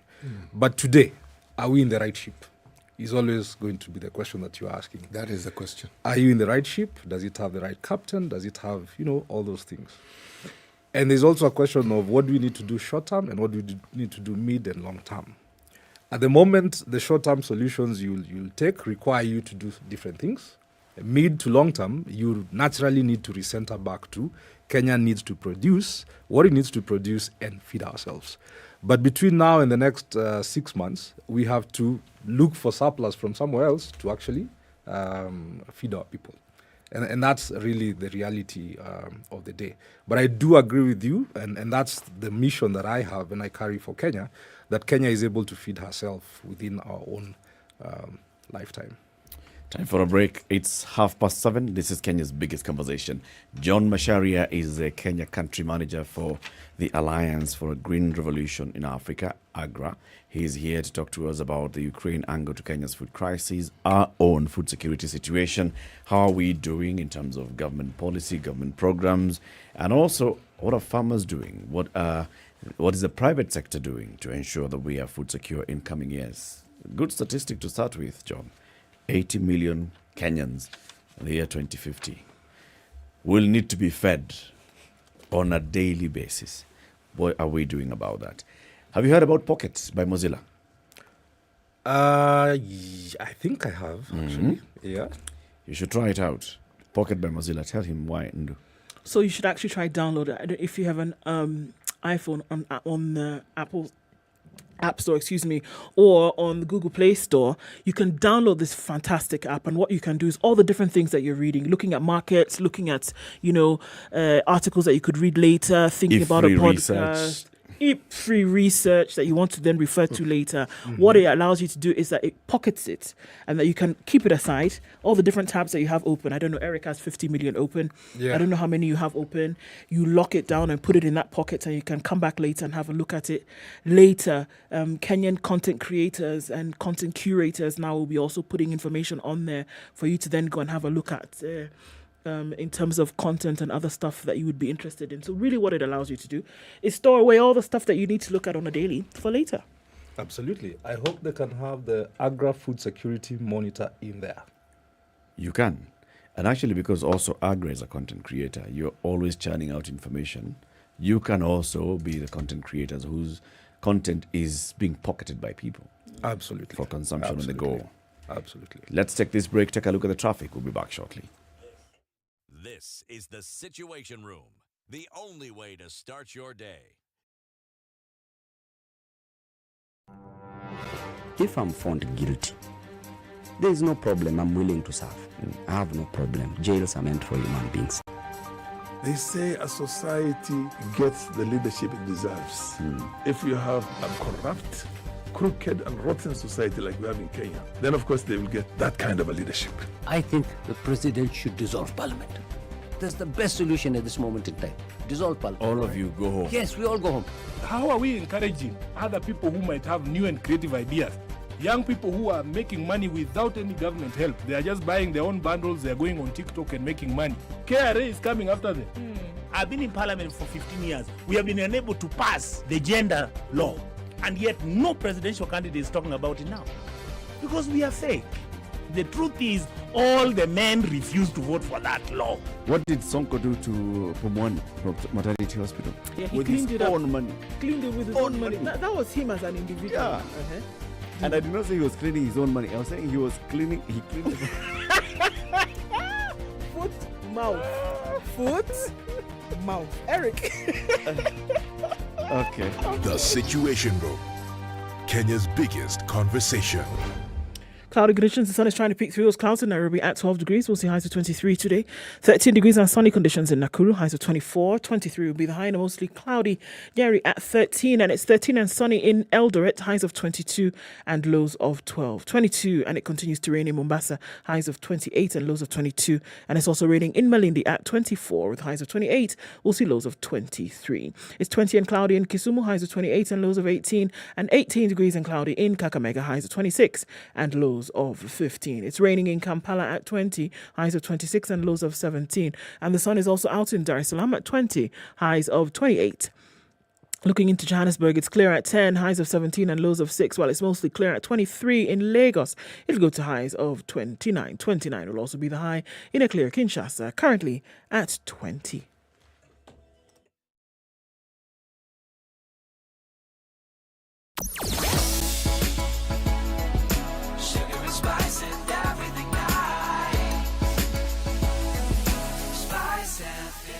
Spice up your life. Really heavy on the thicker superhighway this morning, and we're getting onto Wangari Maathai and then into parts of Westlands, and it looks really sticky. At least from here, traffic is bumper to bumper in most parts. All right, let's look at what else is happening in other parts. Mombasa Road doesn't look too bad. We're going to see a feed off to North Airport Road with some traffic there, and you'll be able to get out of it without too much of a scratch. We hope, fingers crossed, knock on wood. Langata Road is really tight as well.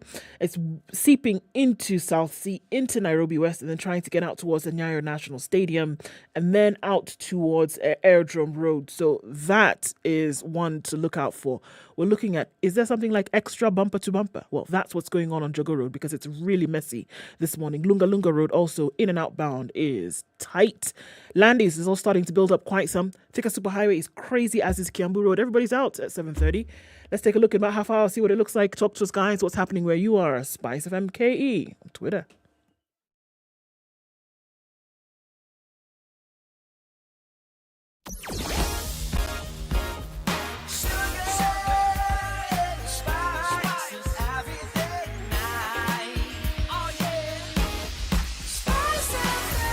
Spice up your life. Mature, intelligent talk every morning. Spice up yourself.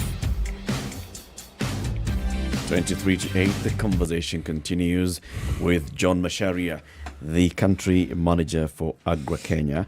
We are talking about food security in the country. So, yeah, City, like you started by asking, we have very many policies. We have the food and nutrition policy in the country, we have security policy. We've got what we're talking about now, the agricultural sector transformation and growth strategy. We've got various programs run by government, others supported by friendly governments and other partners. All of this focusing on agriculture. Yet, John, it feels as though we continually get deeper and deeper into food insecurity instead of the other way around. What does that point to? That is the bane of my life. Sometimes we say development is like watching paint dry. But we believe, like City says, it doesn't need to be this way. I think we are seeing microcosms of transformation. If you think about Governor Kivuda Kibwana and what he's doing for the fruit sector there, I think he's probably going to be releasing or opening up a grain facility for the people of Makueni. If you think about Governor Nyoro and what he's doing there, and quite a number of other governors, you are able to see that when things are done right and you actually have laser focus, you're actually able to drive a transformation. And this is saying that you don't need to chase 10 things or 20 things. If you focus on 3 this year and 3 the next year, you can actually do certain tangible things. But certainly at a national level, we're also seeing some change. It might not be as fast as we want. But to also be fair, in the last 2 years, the impact of COVID, if you read through the economic survey of 2022, agriculture actually shrunk quite some in terms of GDP growth.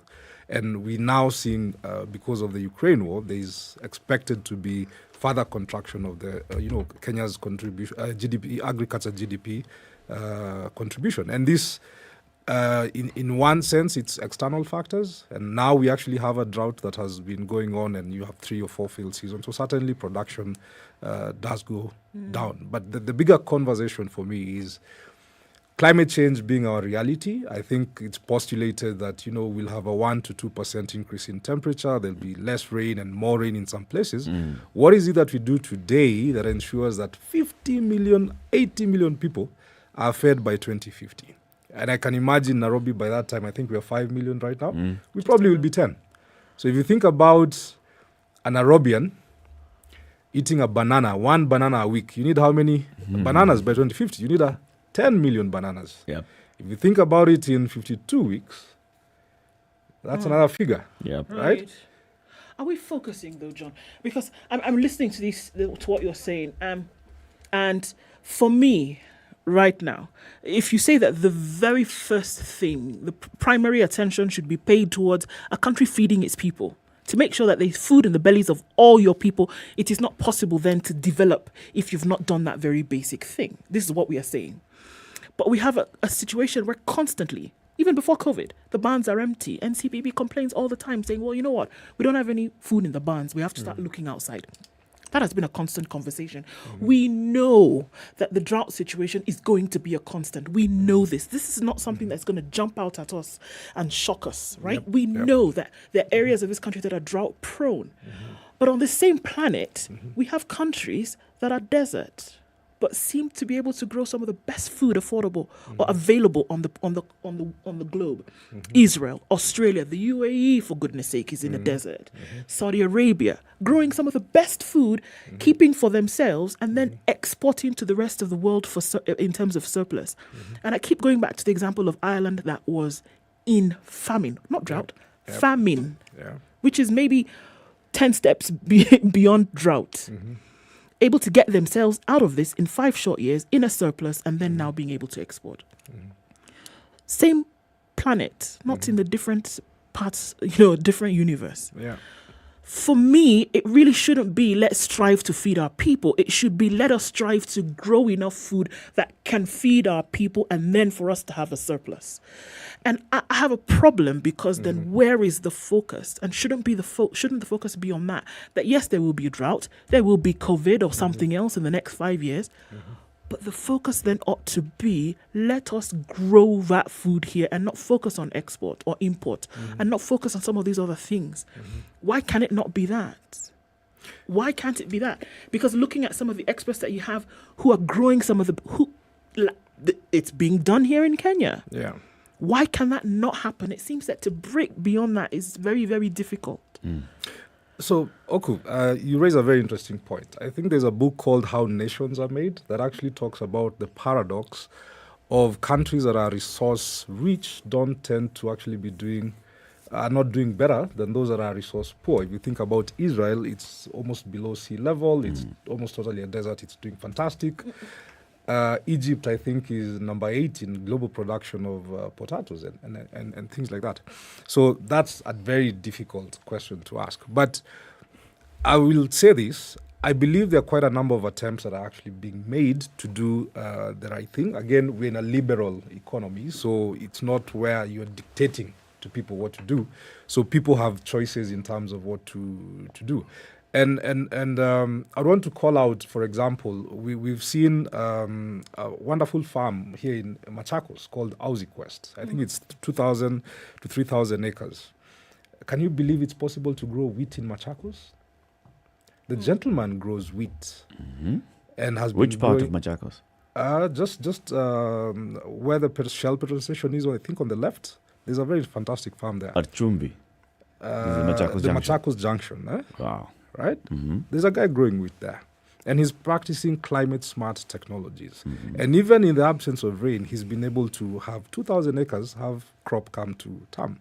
And for us, what we are trying to say is, how do we make sure that smallholder farmers, now that climate change is going to be there, we're going to be having droughts, less rain. Right. How do we help transfer technology from such farms into smallholder farming systems so that they too can benefit from the technology and science that is there to ensure that you're actually able to have production, even when you have less rains and you have worse climatic conditions. Of course, there's need to develop more models in terms of the commerce, the profit and loss statement for smallholder farmers. But we have to do something. We certainly cannot sit down and do nothing. Is that not being done?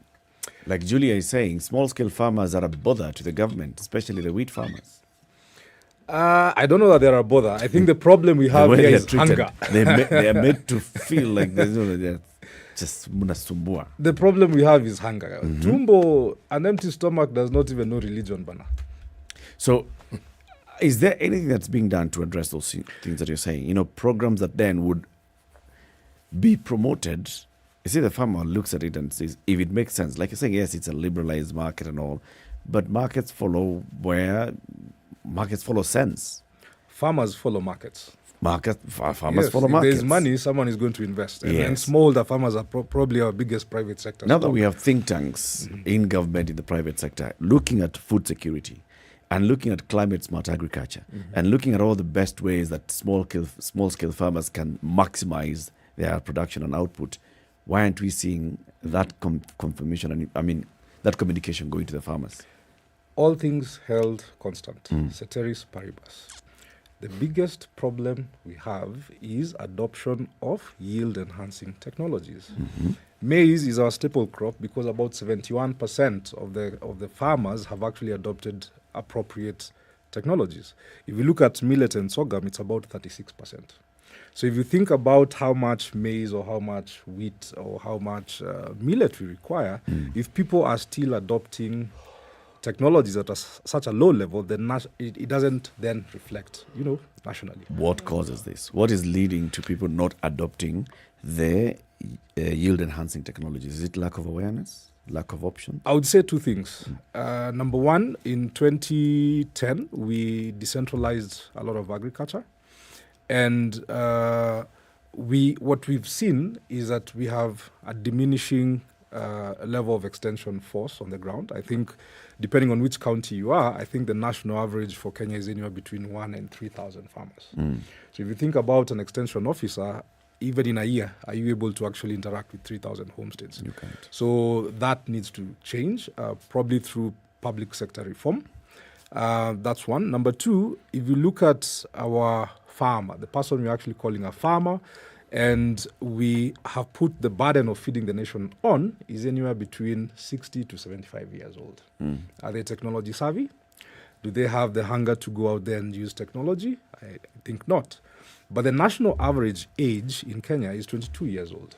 So at what point do we shift the burden from the aged, from our fathers and mothers and aunties to the youth, who are more technology savvy, who will be hungry for information? When you show them the money. When you show them the money. Yes, so right? why aren't we doing that? And that's a whole different conversation as to why women and youth are probably not in agriculture. I think there are quite a number of systemic issues, but that change and that shift needs to happen.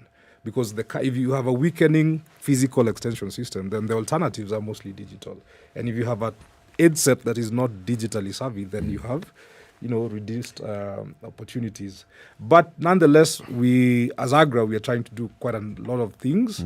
We have worked with Microsoft. We've put together and tested out what is called the Agra chatbot. It's out there. It's currently being used by about 50,000 smallholder farmers to try and get access to information. However, the ministry through Caldro, I think, has quite a number of applications out there that if you would want to get information, you can actually access that information. John, you say we have a liberalized economy. Does Agra work with the private sector, individuals who are in the agricultural business? Absolutely. I like quoting this because he said it in the, I think, the Forum for Agriculture almost 2-3 years ago. Governor Nyeri said development is a three-legged stool. Private sector, development partners, and government need to work together to ensure the stool is able to hold the economy, right? So for us, we're an alliance. There's nothing that we put out there or push. We actually work together with governments and work together with the private sector because that's the only way you bring behavior change and provide the right incentives. I hear you. Does the government own or have big farms that produce wheat or maize or some of this produce that we speak of? Does the answer, the of course, government? yes, the answer is no. No. Precisely. So, what then is it that hinders the private sector, who in this country are the backbone of our agriculture? You've talked about technology. You've talked about access to technology. But that is an old story. I mean, it's been there for the longest possible time. I don't understand the logic. Farmers are business people. Why would you not adopt something that will, in effect, help you increase your profits, increase your yield, make your life better? You know, you talked about behavior change as well, and that is what I've picked up from. Yeah. So, what does an organization like, say, AGRA do in order to ensure that this change in the way people think and look at agriculture is actually put in place so that this vision that we keep speaking of is actually realized? So, thank you, Siti. If you read through the agricultural sector growth and transformation strategy, and the document, there's actually a chapter trying to answer that particular question. And when the analysis was done, the amount of land that is actually available for large-scale farming right now is actually owned by either the county or the national government. The rest of the land that is available is now in conservancies, so you don't want to touch because of, human-wildlife conflicts and things like that. Then the rest is in smallholder parcels of land. Now, the question is, and I have a friend who actually said this, if I wanted 4,000 acres of land now that is conflict-free, where do I get it? Government. And that is why you saw the president, You'll I also think last month. There'll be conflict. There'll still be conflict. I don't know. Ask KU. Yeah. Look at the headlines this morning. I think you saw, is it a month or two ago, the president said that he had approved the large-scale land commercialization initiative. And that is an attempt at trying to figure out how we can actually make it possible for things like Galana Kulalu. How can it actually be made available for private sector? Because the demand is there, the land is available, we know who has it, but how do you unlock it to produce for the country? Because the efficiencies that a large-scale farmer will get vis-a-vis a small-scale farmer are totally different. I come from Nyandarua. I can tell you for free, where we used to have, guys with 100 acres of land, that land has been subdivided a long time ago. Yes. And as a crow flies, the current children are planning on how they're subdividing it again. Yes. So when you think about feeding ourselves with that land policy, therein is the other big problem. It's how are we managing our land? As opposed to watering it, greening it, we're actually putting it into concrete structures. Yes, we are. Right? Because that's where the money is. That's where the money is. So we think. What is this that the president did the other day? There's a land-scale commercialization initiative to try and actually see if it is possible to actually make land available for private sector, large-scale private sector, youth and women, of course, under AGPO, to try and grow crop on large scale. Right. Indeed, isn't it? It's going to change, but Kenyan hears it and they're like, Okay. So the government wants to avail some land to large-scale farmers. Okay. Who's a large-scale farmer? It's it's not large-scale farmer. Okay, let's not get wrong. It's private. It's private sector. It is private sector. If you have money Yes. and you want 1,000 acres, Yes. the question is, how do you go to the ministry and say, I have 1,000 acres? I I need want- 1,000 I need 1,000 acres. acres. I have enough capital to unlock value in 1,000 acres, Yes. or 500 acres, or whatever the parcel is. But the point is, and to your point, CT, how do we avail? How do we move that direction? In that direction, right? So there are attempts that are being made to try and I think change the conversation. From the top, that's a very good move to make. Before now we bring in the other CSs down here of who's this person who can access enough capital to get 100,000 acres for farming and blah, blah, blah. But it's a good initiative. How do we get all of these things then to work in tandem? Because if the end goal, if you realize this has been my sticking point, if the end goal is to have a sustainable system whereby the country's people are fed, and then you have sustainable sources, of course, sustainable then in terms of longevity, in terms of saying this particular source where this food is coming from will be able to stand the test of time. Whether it is government working with private, do we have a system whereby they're all coming together with that goal in sight? Or is it somebody in it for their commercial, satisfaction? Is it somebody else here trying to do some business? Shouldn't it all be feeding into this circular thing at the end of the day whereby government is saying, okay, we can take this here, but it's feeding into this larger picture. We can take this here, but it's feeding into this. Should that not be the end goal? Because it does seem as though there are many silos that are operating without looking at the end goal. Yeah, so I'll say this, Ndu. I think more than other times, I have actually seen a very open government, one that is willing to listen, one that is willing to work with private sector and development partners. For example, during the COVID crisis, many of you might know, we had the Food Security War Room, and that brought together almost 80 institutions that were able to monitor food availability, food storage, food prices, opening and closing of markets, whether they are, sanitary because of COVID, availability of water, water pans, livestock pasture, and things like that. And through that process, they were able to actually get the country away from a food security crisis. And that particular committee still goes on and meets on a bi-weekly basis to ensure that we are monitoring the food balance sheet that Citi was talking about. And that committee then is able to advise the minister or the cabinet secretary in terms of, do we have enough food?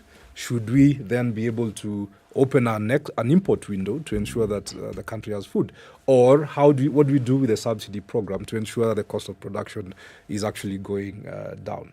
So what I'm saying, Ondu, is that there are good attempts, but it begins by having the right political will. And I believe in the last couple of years, we've seen an impressive set of policy officers with good political will and are willing to do the right things and are willing to hold everyone to account and make sure that things are moving in the right direction. Finally, the present. All right, the cost of food has gone up. Schools have reopened. School principals are wondering now, what do we do? How do we feed these children? You've given us the Ukraine angle to this, and yes, it makes sense. Do you know whether there are any mitigation measures that are being rolled out by the government to address the current situation? We don't have access to Ukrainian wheat, all right? 70% of our imported wheat comes from Ukraine. On all those things, what is the government doing? Or the private sector, or both? I'll actually start with the Big Four. If you look at the Big Four document, specifically on agriculture, it actually talks about the household budget for most Kenyan households. Food budget is about 45% of your food, of your budget. And the intention was to bring it down to about 25%, right? Of course, COVID has happened, and now we have another whole set of issues. But the intent and the political will to actually address the food price issue is certainly there. And from the agriculture standpoint, it's to start by reducing, the production, the cost of production. And right now we have subsidy programs. The National Value Chain Support Program is actually providing subsidy for fertilizer, for agrochemicals, for seeds, for post-harvest bags, for maize, rice, potato, and coffee value chain. So there is an attempt to actually reduce that cost. And we definitely, as development partners, also have quite a number of programs aimed at, making sure that the smallholder farmers are able to produce much more and ensure that also gets to the market. Directly, is there an attempt to get wheat from other sources? Wheat is I wouldn't talk about wheat, I'll talk about maize. I think maize, I know there is an import window that was actually extended to ensure that people are able to get maize into the country and ensure that we are food secure in the mid to long term. When it comes to natural resources, we have a minute or so. You have 20 seconds. 20 seconds. Or so. Oil, minerals, external investors. Why not external investors? in agriculture? I think they're there, and I would dare you to go to the Agra Business Deal Room during the AGRF, and you'll see how people are coming through. But talking about schools, there are fantastic initiatives going on. Like there's a cup of uji. There's an institution that is actually providing a cup of uji to school-going kids in and about Nairobi. I think there's Food for Education that are also doing a fantastic and stellar job to keep our kids in school, nourished and well-fed. John, thank you very much for joining us. John Masharia is the Agra Kenya country manager. We've been talking about food security in the country. Keep it here for more conversations. Next, we go to Kiambu County. Good morning, 8 a.m.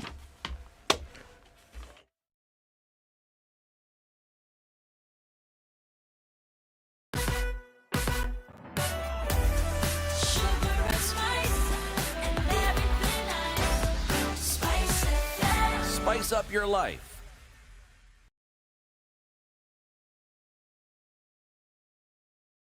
The latest news from around the world. 94.4 Spice Good morning, this is Muzo. I'm Dennis Azeto. President Uhuru Kenyatta and former Nairobi Governor Mike Sonko reunited after 2 years of antagonism and joined forces to drum up support for Azimio la Umoja One Kenya Alliance presidential candidate Raila Odinga. This as Sonko asked Nairobi dollars to vote in Azimio leaders who have their best interest at heart.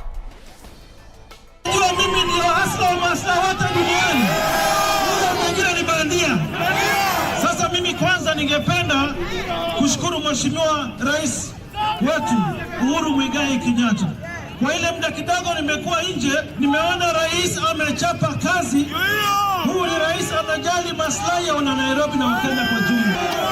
Kwa hii kazi rais amefanya iweze kuendelea, lazima mumpatie rais na watu wake. Sisi hatuwezi kulaumu rais sababu ya njaa. Shida ya njaa imetokana na vita kule Ukraine na Russia. It was the first time the duo shared a platform after the former governor severed ties with the head of state in December 2020 when he was impeached. The controversial Sonko was impeached for abuse of office among other things, and he attributed his predicament to President Kenyatta. The tiff between the duo started soon after the former governor surrendered 4 key functions to the national government on February 6, 2020. Embattled Kenyatta University Vice-Chancellor Professor Paul Wanaina now says the push to remove him from office was triggered by his reluctance to cede the title deed of Kenyatta University land to the Ministry of Health. Addressing staff at the university, Professor Wanaina explained that he first got wind of the state's plan to allocate a piece of land owned by the university to the Ministry of Health via a letter that was addressed to him by the head of Public Service Joseph Kinyo on July 5th.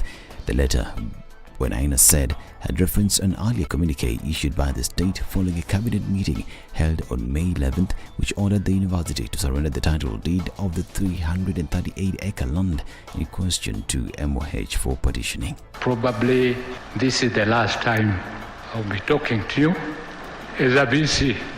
As a follow-up and to effect this decision, you are requested to surrender title deed for LR 11026/2 to enable the Ministry of Lands and Physical Planning carry out the excision as directed by the Cabinet. Saturday, during a groundbreaking ceremony of the project, a visibly agitated President Uhuru Kenyatta lectured the university management, telling them to know that the land is public property and they are just but caretakers. It is very sad also that we also have a few of us who are learned but unfortunately lack wisdom and behave like very ignorant people who have never even entered a classroom door. And for their sake, property, whether ni state house ambapo naishi for the next few weeks ama university kama hii, this is the property of the Kenyan people held in trust by the government of Kenya. But there are some people who just don't seem to get it. Unaona kama ni mali yako, sio yako, ni ya umma. Na mali ya umma you're just a caretaker. That's why we want WHO here. Alafu wewe unaenda huko kusema ati hii shamba ni yako. Shamba yako kutoka wapi? Hii ni shamba ya Wakenya, lakini bado nimebaki wiki 3. We shall deal with those individuals swiftly and effectively. Waende, tutaenda nyumbani na wao. The police constable Joseph Makori, who was previously remanded for 10 days for allegedly hurling a tear gas canister at an Azimio La Umoja One Kenya Coalition party rally in Kisii, was taken back to court for mentioning of the case. The prosecution asked for 2 more weeks to hold the accused, arguing that his life is still in danger. Prosecution further said they will be ready to proceed to a full hearing if granted the additional days, since the probe report is partially over. The Nairobi lawyer has filed a petition seeking to have Roots Party presidential candidate Professor George Wajakoya blocked from vying in the upcoming general election. Bernard Okello Odero claims that Wajakoya has conducted himself in a manner likely to cause disrepute to the office of the president, adding that at times his conduct has put his soundness of mind into question. He further alleges that the Iebc failed to subject Wajakoya to a mental test to confirm his mental soundness before allowing him to run for the post. Now, Independent Electoral Boundaries Commission has flagged off 14 caravan tracks to traverse the country in a bid to sensitize as many Kenyans as possible on voter education in the run-up to the August 9th general election. These Standard Media and NCIC have teamed up to bring you Elections Melanoma campaign that will be traversing the whole country as we approach the general election. This is Newswire. I'm Dennis Oseto. Good morning.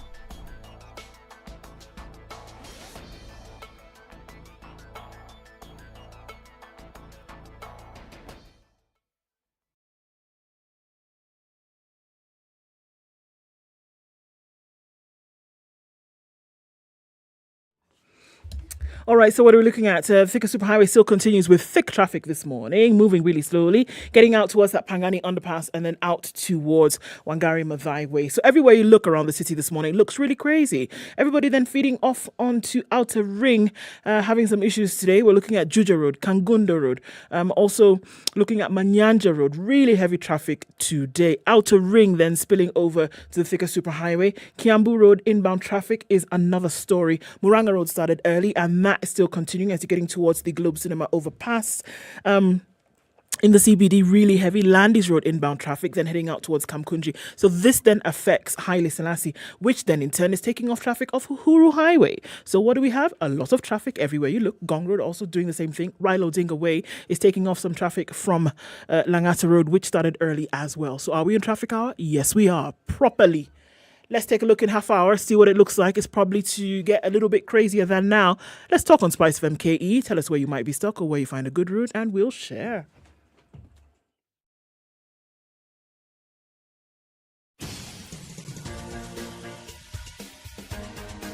This is The Situation Room, the home of hard-hitting political commentary and penetrating insights about the state of the nation. This is a talk radio experience like no other. The Situation Room, a place for hard truths, debates, and elevated conversations. The Situation Room, witty, political, engaging, deep, controversial. In the room, we have C.T. Muga, researcher, academic, seasoned political observer, a fountain of wisdom in these politically uncertain times. Ndu Okoh, Nigerian by birth, Kenyan by choice, communications expert, Pan-Africanist, a truth seeker and believer in people power, and Eric Latiff, agent provocateur, the man in the chair, seasoned journalist, news hound, a man who believes in punching up, not down. This is The Situation Room. The 8 minutes after 8. Good morning. Welcome to the third hour of Kenya's biggest conversation, The Situation Room. Live on SpiceFM, live streaming on YouTube, Facebook, and www.spicefm.co.ke. And also live on TV on KTN Home now, and also KTN News joining us in about half an hour. We are all here. Ndu is back. She's now well rested. That's all you needed. You think so? Yes. That's all you need. That's all your tonsils were telling you. You need to just take the plug out and then put it back in the wall every now and then, right? Tumechoka kuongea. Just go and keep quiet for a bit and then come back and we continue talking. Yes? All right. We have a new guest joining us in the studio who wants to be the next senator for Kiambu County. Before we welcome him to the show, the proverb.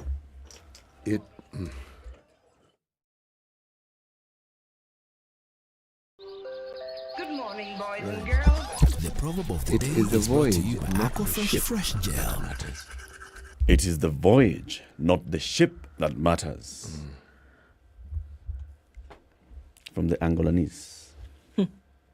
Every hour you're going to give them a different name in terms of citizenship. Angolanese. Okay. Angolations, it was an hour ago. Mm-hmm. Nisawa. By the time we're finishing, I don't know what they'll be called. I opted out of that particular journey. You're done. No. Our next guest is called Paul. Paul's letter to the Angolasians. Those guys were Galatians, brother. Well, that was a different Paul. That's a different Paul. Yeah. This particular Paul. This particular Paul is to the Angolasians. Okay. Yeah. What does it mean? It's the voyage, not the ship. Well, ask yourself. Ship, seafaring vessel. Okay? So, the means exist. Sea. As in, it is the object that makes it possible for the ship to move from point A to B. Ship. Yes. Cargo. Now, cargo doesn't make sense unless there's a destination that it's going to. It doesn't make sense if there's no recipient for the goods in the ship. Even if all you're doing is taking a cruise or enjoying a ride in the sea. So, really, the goods go to a destination. You having a leisurely time, you are having a good time. It's the voyage. It's the voyage. Yeah, precisely. I think by translation of this is it's not about the kind of vessel that you have. The vessel really doesn't really matter. It would be good if you have a good vessel. It would be nice to have a good vessel to get across. As long as it gets you. But once we've already passed that, that's a basic. It's a minimum. It's a university degree when we want to be governor. Once you've passed that, right? It's now about the voyage. Now, this is the captain. This is about understanding the sea. This is about understanding how to maneuver, understanding your season. If you're doing a southern journey during the northern winds, then you are... It will be a very perilous journey. Yes. Yes, it will. It's all about that. You'll be fighting the elements all the way, and yet you don't need to.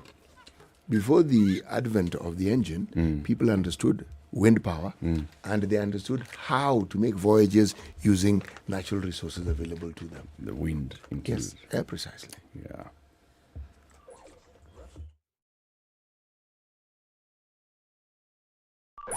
Brush your teeth twice a day with Aqua Fresh Gel. Karongo Wathangwa long-lasting fresh wants to be breath, strong teeth, the and healthy next gums. senator for Kiambu County. He's in the studio with us. Good morning, Karongo. Good morning, Eric. Good to have you on the show. Welcome to Kenya's biggest conversation. Thank you for having me. And I'm happy to see you, by the way. Happy to see you too, Yeah. man. It's been a while.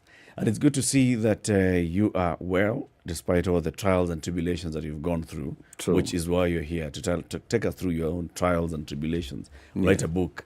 Are you on the ballot? Are you going to be on the ballot? Yes, I was cleared yesterday by Iebc, the same CRO who kicked me out on some time in, I don't even remember the date, but yesterday I was cleared after the court compelled Iebc to clear me because they listened to us, and of course they said that I didn't, the tribunal, that is the Dispute Resolution Committee for Iebc, was wrong in making a decision that I should be barred from running office. So the court said, yes, I was never removed from office. And of course, Iebc erred in saying that I went to Iebc out of time, I didn't go during the specific time that they were supposed to clear. But that was the reason why that never happened is because even Iebc itself had never or did not invite me to appear before them during the period they were clearing other candidates. So yesterday was a culmination of a big battle, court battles, and we won. And I can tell the people of Kiambu that, yes, I'm going to be on the ballot. I have my own certificate. I wish I came with it. Just to show the situation. It's always important to work with your certificates, my friend. Yeah. Always important. Anything can happen. What was the bone of contention? Why is it that your candidature was in question? It's all politics. That's what I can say. Because those that we are contesting with for the senator of Kiambu County, they have listened to the people of Kiambu. They have seen their resolve for them voting for me as a next senator for Kiambu County. And since they could not catch up with me when we were looking for votes, the only thing that they had to do is to make sure that I'm not on the ballot. And to do that, they had to look for ways which are not even right to kick me out of the ballot. And they said that, yeah, this guy might have been impeached. And I want to tell you that if you look at how let me start from the beginning. Starting from the beginning, meaning I am a former MCA for Kiambu County. That is in Gewa, 2013, 2017. Let me start that journey so that you can walk with me until where I am now. After being an MCA, I ran for Senator of Kiambu in 2017. Things went the way they went. I don't want to go back there. So within a period of after the 2017 election, I stayed out of government doing my own private things up to 2018. That is when Waitito Babayao, who was voted for as a governor then, gave me a job as a CEC 1 year after they had already been in government. So within that period, I was given a job as a road minister, if I can say that. But 2 days after I was appointed a road minister, I was taken to the youth ministry. So the youth ministry, I worked there for about a year before I left office. So it was within that period that, politics in Kiambu County, Kiambu is dynamic and there's a lot of politics in that. So people started agitating the removal of Waitito. And for me, knowing that the governor is the head of the county, he's the appointing authority, of course, I had to work under his instructions. And so whenever he was, I could be seen I was there. So they started saying, hey, this guy is seen to be supporting Waitito when nobody else is. He's Waitito's right-hand man. Yeah, they started saying that. So, and for me, I wasn't supporting Waitito for who he is. I was supporting Waitito for who I am, because I am a person who believes in the rule of law. So even if anybody wants to remove somebody from office, you have to use the channels that are there. You have to be a just person when you're doing that. So within that period, they said, okay, before we get to Waitito, we have to get to his people. Just the way the Jubilee government did to the leader of majorities in the houses, leader of majority in the Senate, they started the same at the Kiambu County Assembly. So they started by removing the leader of majority in Kiambu County. Then they said, okay, the right-hand man for Waitito is this young man. We need to remove him. And they came with just bizarre allegations. All right? So when that happened, they said they are going to remove me from office. And they said, I'm being partisan in politics. They said, I am not doing my work. Remember, I wasn't even 1 year in office. I was not even actually implemented much. Because you see, when you're in the county government, the budget has been passed, because I joined sometimes in July after somebody's budget was passed. So I had not even implemented much in the county government.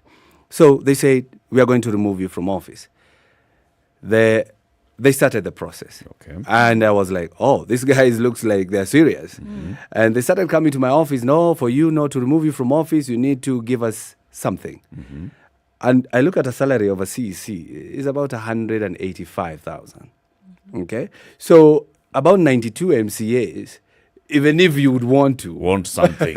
Even if you'd want to, give them something to save yourself, it's not affordable. So you are not able to. And so they voted you out. No, let me get there. So when they started the process, I had to rush to court to stop them. And the court gave an order stopping the County Assembly of Kiambu County from removing from office and stopping the governor from dismissing me once the assembly passes the motion. So, of course, because the politics was on high gear, the assembly disobeyed the court order. They went ahead with the purported removal. And with this purported removal, I want to tell you the reason why, and I'll get to that point. Let me put it down so that I remember that. The Speaker of Kiambu County is Speaker Stephen Dishu, who disobeyed the court order. Why did he obey the court order? Because he's an interested party. We ran as a senator with him in 2017, and he was running as senator this 2022. Okay? So he had seen that clause that if you are removed from office, you cannot run. So he disobeyed the court order, thinking that he will take me home forever, so that he can have a clear way. So this is a scheme that started. So bottom line, from a long time ago. The County Assembly of Kiambu, yes, sat and they voted to remove the CEC for youth and information. Then, yes, against the court order. Against the court order. Yes. This decision of the County Assembly was transmitted to the office of the governor. Yes. What did the governor do then? Okay. Article 40 of the County Government Act says that after the censure motion is done at the County Assembly, the clerk or the speaker writes to the governor. The governor is supposed to dismiss. Okay? But when it got to the governor said, no, I have a court order here telling me I cannot dismiss this young man. All right? And you, the assembly, you also acted in contempt of the court. He actually highlighted that. And so I stayed in office, drawing salary for 3 more months. Okay? Because that was about October. So I stayed there November, December. I left in January 29th. So how did I leave in January 29th? Waititu was impeached or removed from office by the Senate on 29th of January 2020. Okay? So what does the law say? The Constitution of Kenya, Article 179(7), says that when there is a vacancy in the office of the governor, the cabinet ceases to hold office. Okay? So I went home with Waititu. Not just me, the 10 of us. So unless they were saying that when you impeach Waititu, you have impeached me by extension. Okay? But was the law that said you have to go home with the cabinet. The incoming governor did not take any action to remove you from office? None whatsoever. I've never worked under Nyoro, the current governor of Kiambu County, because he had to appoint a new cabinet. Okay. And this new cabinet... He did not appoint you? He did not appoint me. Of course. He could not stand me. He could not do that. Did Sonko do the same thing when he was impeached? Did we see, for example, people like Charles Kerich going home with him? Yeah, I'm not very sure about Nairobi because I didn't follow that much. But what happened in Kiambu County, or what the law says, is that the cabinet ceases to hold office. So the new governor is supposed to appoint new CECs. And that's what Kiambu governor did, but he retained 7 of my former colleagues. There was a vacancy in the office of governor of Bomet following the passing on of the governor. Yeah. The deputy governor assumed office.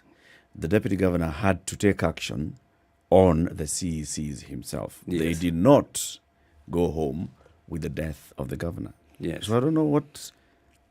Is there a different vacancy here? We were talking No. about... If people follow Why the law... did you leave office with Governor Babayao when all the other CECs in places where we've seen the vacancy? In Nyeri, there was a vacancy, the death of a governor. In Bomet, death of a governor. In Nairobi, impeachment of a governor. We didn't see CECs going home. If they never left office, they are there illegally. Because the law is very clear that if there is a vacancy, and it does not say which kind of vacancy, whether death, whether removed from office, whether resignation, if there is a vacancy. So if they never went, then somebody need to look back and say that those people could have been there illegally. But for the case of Kiambu, they were vetted again at the county assembly. So you are CEC today for road, Governor Waititu goes home, you go home with him. Governor Nyoro comes, appoints you again as a CEC for road, you have to go to the assembly again for vetting. That is the law. And then you go back to your docket. And that's what happened. So there was no impeachment. I was never removed from office. And that's what the court found. So it would seem that in this flow of events, according to what you're saying, that somebody then is extremely vested in wanting to have you off the ballot. Yes. Why would that be? Because you see, when they see you're the front runner, and when they listen to the ground, as we say, and hear how people are determined to vote for me because they believe my win was stolen in 2017. Our win was stolen in 2017. So the resolve this time round, whatever happens, they will have to vote for me. So when those opponents realize that, They took me to court. And who took me to court? Is one of the party in Kenya Kwanza. One of the senators in Kenya Kwanza took me to court, wanted me to be removed from office. This party, CCK, the party for Moses Kuria. And nobody was talking about it. And I decided that I'm not going to use politics to fight for my right. I'm going to use the right channels. Actually, this is the first time I'm speaking about it. That the one of my opponent, and we even mentioned that in court, we said this is not a matter of public interest. It's a matter of an individual who wants to remove competition.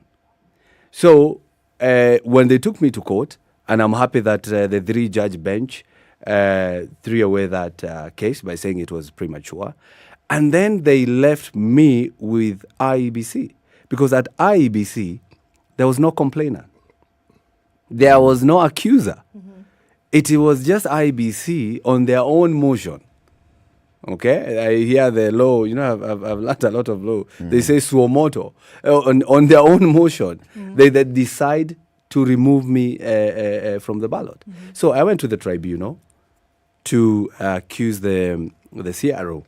Then the tribunal, of course the tribunal could not have said anything different because Iebc has declined to clear me. Then I go report to Iebc. I mean, I wasn't expecting justice from Iebc. They are the judge, they are the lawyers, they are the prosecutors. So I was actually happy when I was done with Iebc. And I went to High Court. So the High Court, after hearing us, they also commented on the same. Iebc, you cannot be a judge of your own cause. All right. So, and I'm very sure that they were in cahoots. Those people wanted to remove me from office with some people at Iebc. And I'm saying that those are some of the reforms we'll be calling for when it comes to the Director of Legal Affairs at Iebc. So very clearly, the reasons why Iebc gave you as to why they could not clear you was because they said you had previously been removed from office by way of impeachment. They were not clear. Okay. What they said after we approached the CRO, after looking at our documents, looking at our certificates from the EACC, everything was okay from the proposer to the seconder, the banker's check that we were supposed to do. But when we were just about to be cleared, he receives a call, and we could see it. It's written Director Legal Affairs, because we were live. We like doing things in a transparency manner. From that call, everything changed. So they wrote on my Form 16 that we have returned your forms pursuant to Article 75 of the Constitution, and also a presser by the chairman, Chebukati. Okay. And we asked, okay, Article 75 talks about that if you're removed from office, you cannot run for any other state office. So I asked the CRO, was I removed from office? He says, I don't know. Okay, assuming I was removed from office, which one? I've worked as a broadcaster, I've worked as an MCA, I've worked as a CEC, I've worked in so many other companies and corporates. So which one are we talking about here? I don't know. All right? So from that, you can clearly see somebody was trying to remove me from the ballot, even within or inside Iebc. And after that, after the court cleared and said they gave a compelling order, that one did not even require me from going for another clearance. A compelling order, I just appear myself. Put me in there. You had looked at the document. So I went there on Friday after the court gave us an order on Wednesday. On Thursday, we retrieved the order. I went there on Friday. When we were just settled again for clearance, another call comes. And they tell me we cannot clear you. Why? The person on the phone said that I leave my office, I talk to him first. I say, no, you're not leaving. You either clear me now, or you say the reason, or you say whatever you're saying in writing. Then the CRO told me, let's go to Nairobi. We had to follow the CRO from Thika all the way to Nairobi to see that legal director. And when we got there, he's not there. So the CRO, after waiting there for about 2 hours, He's missing in action. CRO, who is that exactly? CRO is called the county returning officer. Returning officer. Yeah. I see. This is the person who will declare the final result for the Senate. Yes. Right? Yes. In the county. Yes. Let's take a break on this note. Karongo Wadhangwa is the candidate for Kiambu Senator. He is here with us in the studio. You're on which party? UDA, the People's Party. He is a UDA candidate for Senator Kiambu County. He's telling us what he's been going through. We want to understand. So, Karongo Wadhangwa left, Karongo Wadhangwa right. Why always you? What is it? I mean, what's so special about you that you have to go through all these processes? Yeah. As we take this break, we have to remind everybody that, yes, we are going into an election in about 26 days. It's about election bila norma. Your neighbor today will be your neighbor after the election. Whether your neighbor belongs to your tribe or they don't, whether they are married to somebody from your tribe or they are not, it doesn't matter. Their choice is their choice just as much as your choice is your choice, right? Indeed. People that you hang out with on a daily basis, people that you interact with, people that you trade with today will still be the person that you trade with, interact with, love, care for after the 9th of August. So that must be remembered in the events of elections. Indeed. The bottom line, Penda Jirani.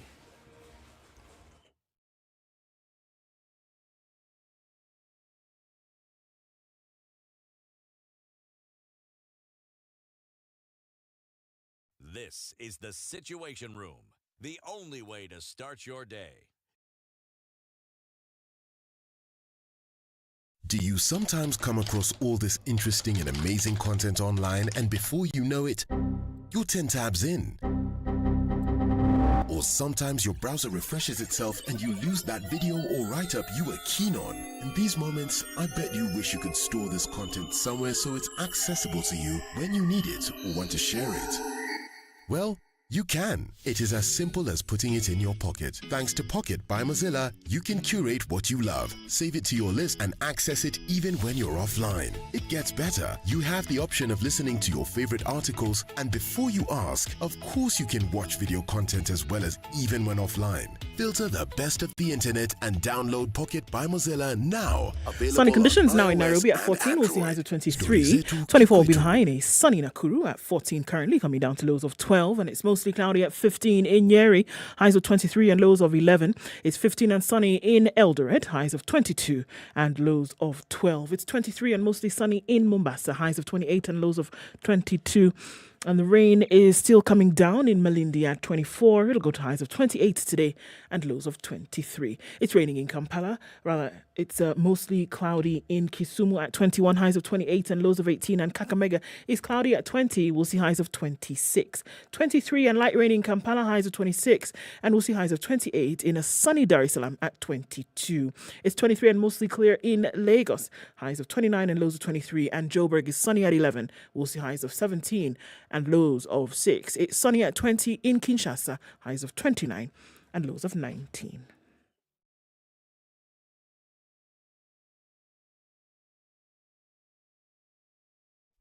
Classic soul, R&B, smooth jazz, neo soul, and nostalgic ballads. Make some noise. You're listening to Spice FM.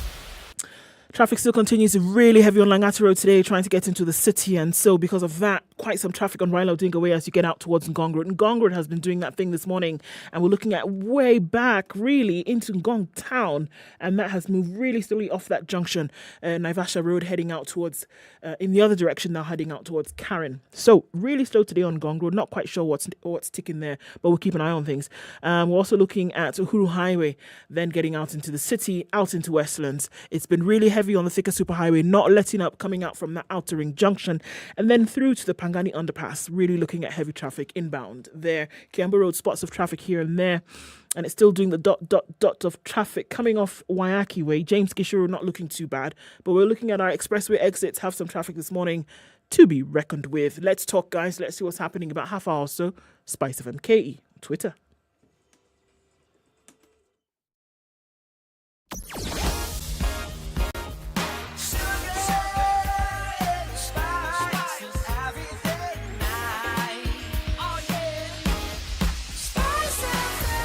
Spice up your life. Mature, intelligent talk every morning. Spice up yourself.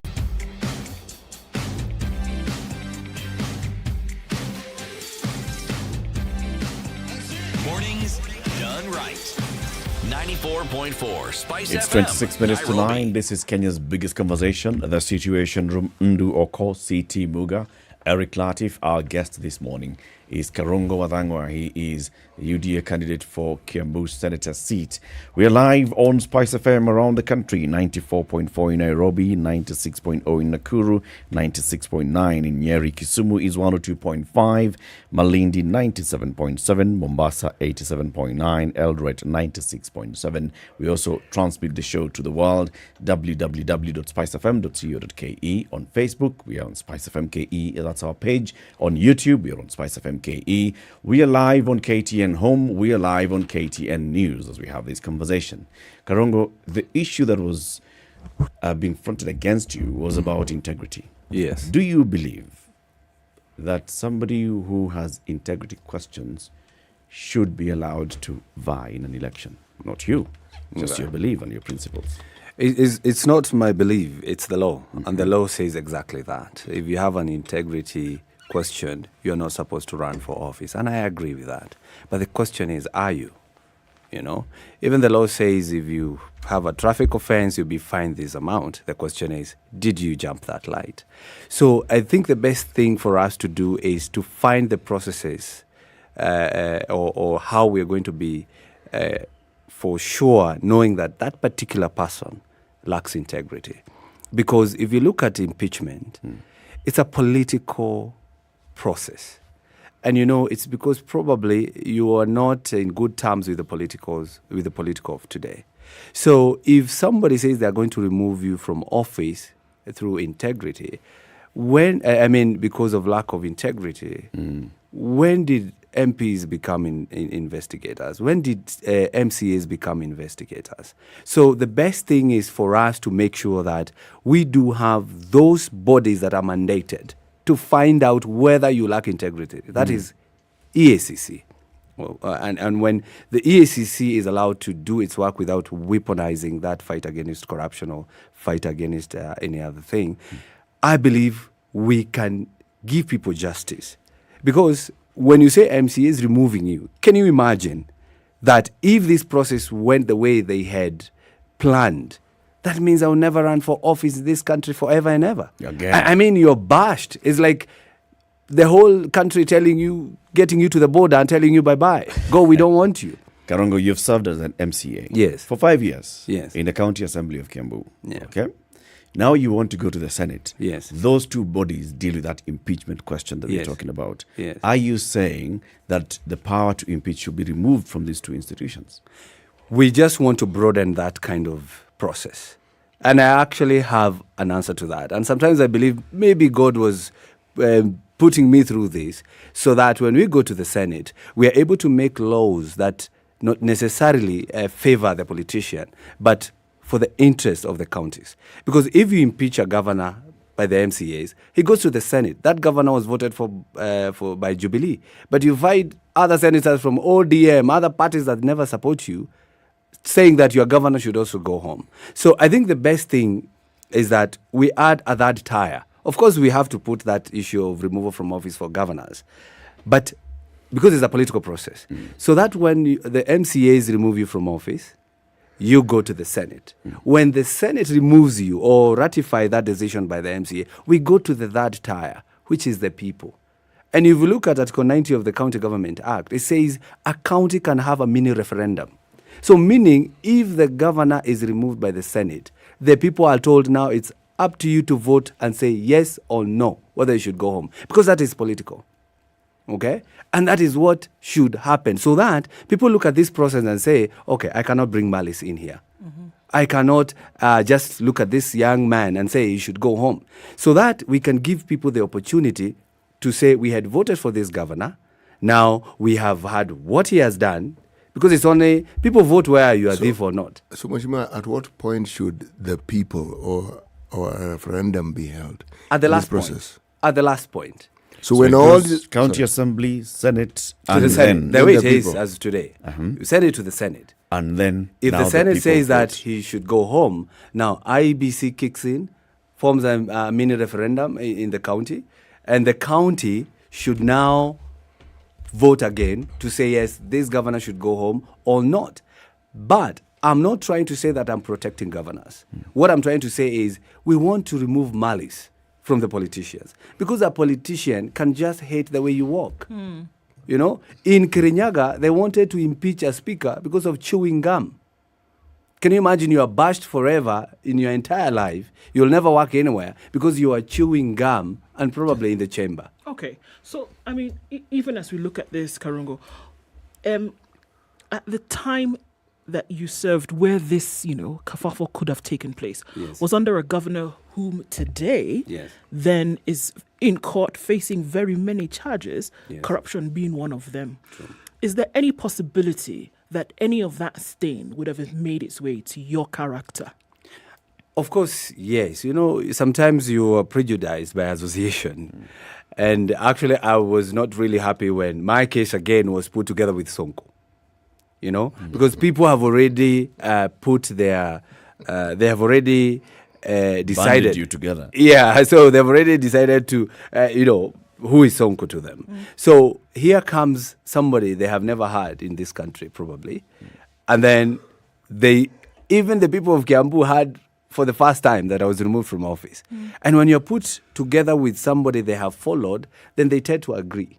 Okay, so sometimes you get prejudiced by association, but for that, because for me, I know the MCAs wanted to remove me from office because I'm very convinced, and I know deep down, I never misappropriated any fund because a CEC is not the accounting officer. I never did any corrupt deal because the CEC, again, is not an accounting officer. So with that conviction that a whole assembly of 92 people can sit down and discuss me as a person, saying that I've stolen, knowing deep down I have not, so then I have to second guess them on the issue of Waitito and the issue of Sonko. You have to second guess them. Because if that can happen, but to finish that point, that's why we are saying, that's why we need EACC. So that they can go and investigate. Because you see, investigation is, if you said you are corrupt, how did you get corrupt? And that's what I'm saying. EACC is doing its work. But when it comes to impeachment, that is political. Mheshimiwa, I have to ask this question. Yes. Because you are not the only CEC in Kiambu. Yeah. Why you? Because this is a lot of attention being focused on one individual. Yes. And yet there were other MCAs, there were other CECs. Why you? Yes. They say when a man is driving their father's car, they are not entitled to sit in a council of men who own bicycles.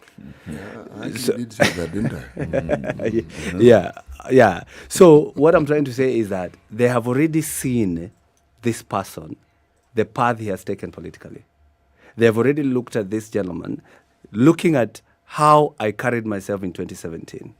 2017, I was voted for as an independent candidate with an overwhelming 250,000 votes as an independent candidate in the backyard or at the backyard of Uhuru Kenyatta, who had Jubilee.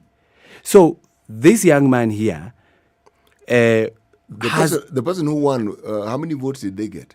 They got about 700 and something. But you are an independent. But I was independent. I want to say I got 250,000. There's 250,000 people who never listened to the Jubilee Party, who never listened to Uhuru Kenyatta, who never listened to Governor Waitito and all the other MPs who ran. So, and since they know at the nomination, because I want to take you back to the nomination of Jubilee, they say I got 178,000 votes. What did Wamatangi get? 206,000, a difference of about 26,000. An MCA versus a senator who was in the kitchen cabinet of the president. So you can imagine the amount of support I had in that Kiambu County. So because they understand that I have support, and again, I'm not on their side, on the right side, if they would want to call it that. I'm not in Jubilee. I remember before Jubilee closed down the registration of people moving from one party to another, I received so many calls from Jubilee telling us, Vuka Sakafu, come to our side. They were even promising a lot of money. But I was saying, for me, I'm not a person who sells my soul. Okay? I have to stand with what I believe. But this is politics. No. For me, sometimes I say I'm not even a politician. I'm just a person, a leader within the political dispensation. I mean, what I'm asking is, when somebody changes political affiliations, how is that selling your soul? All you've done is moved from one group to another. You'll be written in the books of history as a man who lacks decorum, loyalty, or somebody who has no stand if you keep moving from one side to another. For me, my conscience cannot allow me to just make this decision today and another decision tomorrow. Maybe because I want my people, those who are looking up to me. The Service Party. Yes. You were in the Service Party. Yes. Now you are in UDA. Yes. You were in Jubilee. Yes. You are independent. Yes. Those are 4 different decisions that you made. But you see, you're right on that one. Since 2017. But what I'm trying to say is, in all those, I was where the people are. There's that little difference. No. In all this, I was where my people wanted to be. Okay, I cannot leave my people and go to the other side. Even in TSP, when we started TSP, because it came before UDA, when we started, we are forming a vehicle for our Deputy President William Ruto to come and be the presidential candidate. It's only that things never went well inside there. Then UDA was formed. So I was like, if I was forming this for my president, I better be where my president is. But you know, Mheshimiwa, what we're trying to say here is that I don't think the voters will actually judge you in this country in which party you belong to. Because these parties come and go so often, half the time you're actually confused as to which is which.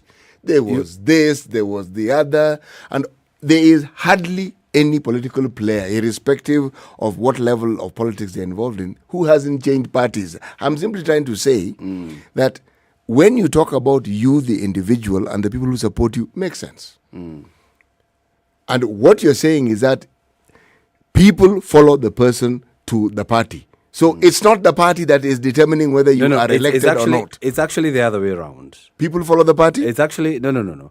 It's actually the other way around. The party follows the people. In the sense that this party are made of members. Okay? So when you have members, and you can see ODM has this amount of numbers, UDA is the most popular party in the country, they have followers and they have members. So I'm giving this example because when I was in TSP, I tried to register people to join my party, then TSP. Okay? When you go to the people, they're telling me, okay, we will vote for you. You just stay where you are. Let us stay in our own party. They used to tell me that. And I was convinced. Then I realized, what if somebody comes to where they are? And they say, okay, you never came to where we are. You just stay there. Now we have our own who came to where we are, who believes in what we believe in.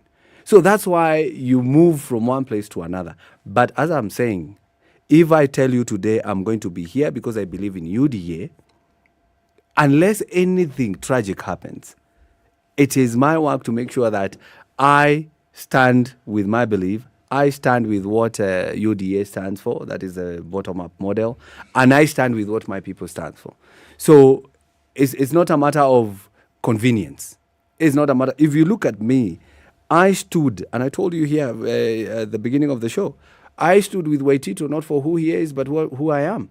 Because I could have decided, like the others, to play safe and stay in office and get reappointed again. But I said, if these people can remove me from office or can try to remove me from office, probably, and I know deep down I haven't done anything, probably it's the same thing on the other side. So even the Bible says, I was in prison. You never came to see me.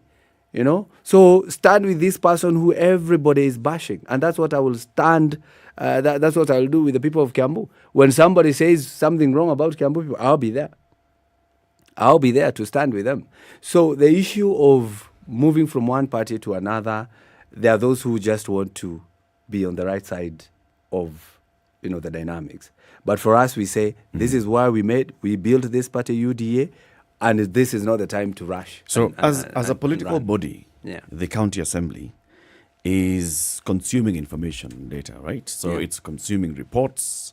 It has the committees that are looking at how the county executive is working. It's constantly consuming information. Yeah. It's approving budgets. It's looking at how the budgets are being implemented. The county assembly of Kiambu looked at those issues and they raised concern about your former governor. And I said, we have issues here about our governor. Those were confirmed at the Senate. Beyond that, as you talk about the other bodies, the EACC, the EACC has gone to court, in fact, even applying for the freezing of $1 billion shillings plus in the accounts of your former governor. Don't you see like there is a correlation? Maybe the MCAs were actually right. Yeah, probably. I'm not just saying they were wrong. I'm just giving an example of my case, okay? So what happens to you, what's good for the goose is good for the duck. So I was just looking into that scenario and we stop there. But on the issue of EACC and the MCAs, that is a matter in court. That is a matter that the EACC will have to prove. If they find that for sure he had done all those things, I mean, follow the law, jail the fella, okay? If that's what the law says, just do it. But castigating people for the political benefit of a few, that is what we are trying to stop. So what will you do? If you go to Senate, let's say the people of Kiambu actually elect you, yes, and you go to the Senate. They're going to vote for me. And there's a case that is brought before you, not from Kiambu County, but from any other county government on the impeachment of a certain governor. How will you handle it? Actually, I've handled that before because being an MCA for 5 years, I've done that. We actually put Governor Kabogo on his toes when it comes to politics. But when everything happens at the county assembly, there's an auditor general who comes and audits and tells you we do not know where 100 million went to. You can't know as an MCA from thin air. Okay? So we need the auditor general to do his work. Then after the auditor general, there is a committee that of the assembly that's called Pick and Pack that now calls the CECs to come and explain where this money went to. They can tell you probably we never provided the pro forma or we never provided the LPO, so that's why. But here is the LPO. Or probably they'll say we don't know where. Now that's when the assembly is supposed to write to the EACC and tell EACC we have found out that. Help us with investigation, further investigation. Because as a politician and as an MCA, when you ask governors for information, some of them don't give you. They don't give you the information, okay? They collude with their chief officers and you are left there. So that's why EACC is there. So that they can compel now the governors, kindly provide this kind of information. So if they vote me as a senator of Kiambu County, of which I believe they will, one thing is to call out any information that you have that the governor could be misappropriating fund, and that is calling for investigations. All right. When you call for investigations, the bodies that are mandated to do that are supposed to take action. Point number 2, as senator, you're also supposed to be the voice of the people. When you see the governor is not doing what he's doing, you step in. And you're the voice of the people. You have to tell the governor you have to stop. For example, when I was an MCA, the governor of Kiambu then, Kabogo, moved the headquarters from Kiambu town where they were gazetted to Thika. I mean, as an MCA, you don't impeach because of that issue. You compel the governor to do that through the assembly and through the people. Because this is political. People will understand we made the wrong choice, or maybe this is not the right governor. So they will start seeing the governor in a different kind of scenario. But not saying that because you did not move the county, you should go home. No, it is for people to know. And we help people make that decision. And that's why in 2017, he was nowhere to be seen. Because people had seen this is not the right person. But when you go back, people change. Hata tukienda kanisani, somebody say nimeokoka. All right? People change. So probably right now that he's running, he has learned from his mistakes. He probably will tell his people that. But we need to give people an opportunity to defend themselves. Because what you say you think is right could be also wrong on the other side. or what the other person think could also be wrong on the other side. Actually, I would agree with you there, because you are a testimony of somebody pushing for their rights and actually ending up with what you had been fighting for. Yes. But there's a question I asked you. Ask me. Why you? Why me? Yeah, I mean, I'm just listening. It's a torturous journey. Yeah. It's by the time somebody who is a director in charge of legal affairs in an organization like Iebc targeting you. Yes. Let me tell you why me. If I wasn't running for senator, you couldn't have had any of this.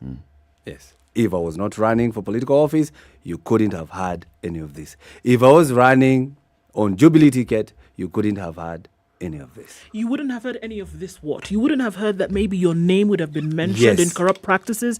You wouldn't have heard that maybe there was an impeachment that actually wasn't an impeachment. You wouldn't have heard any of this. It would not have been a bone of contention if you had not put your name in the race for Senator of Kiambu County. Yes, because they are fighting me to remove me from the ballot. So if I wasn't there, nobody could have come and bring all this up. And why did it come so many years after I left office? Yeah, I left office in 2020 January. Have you ever heard of this? No.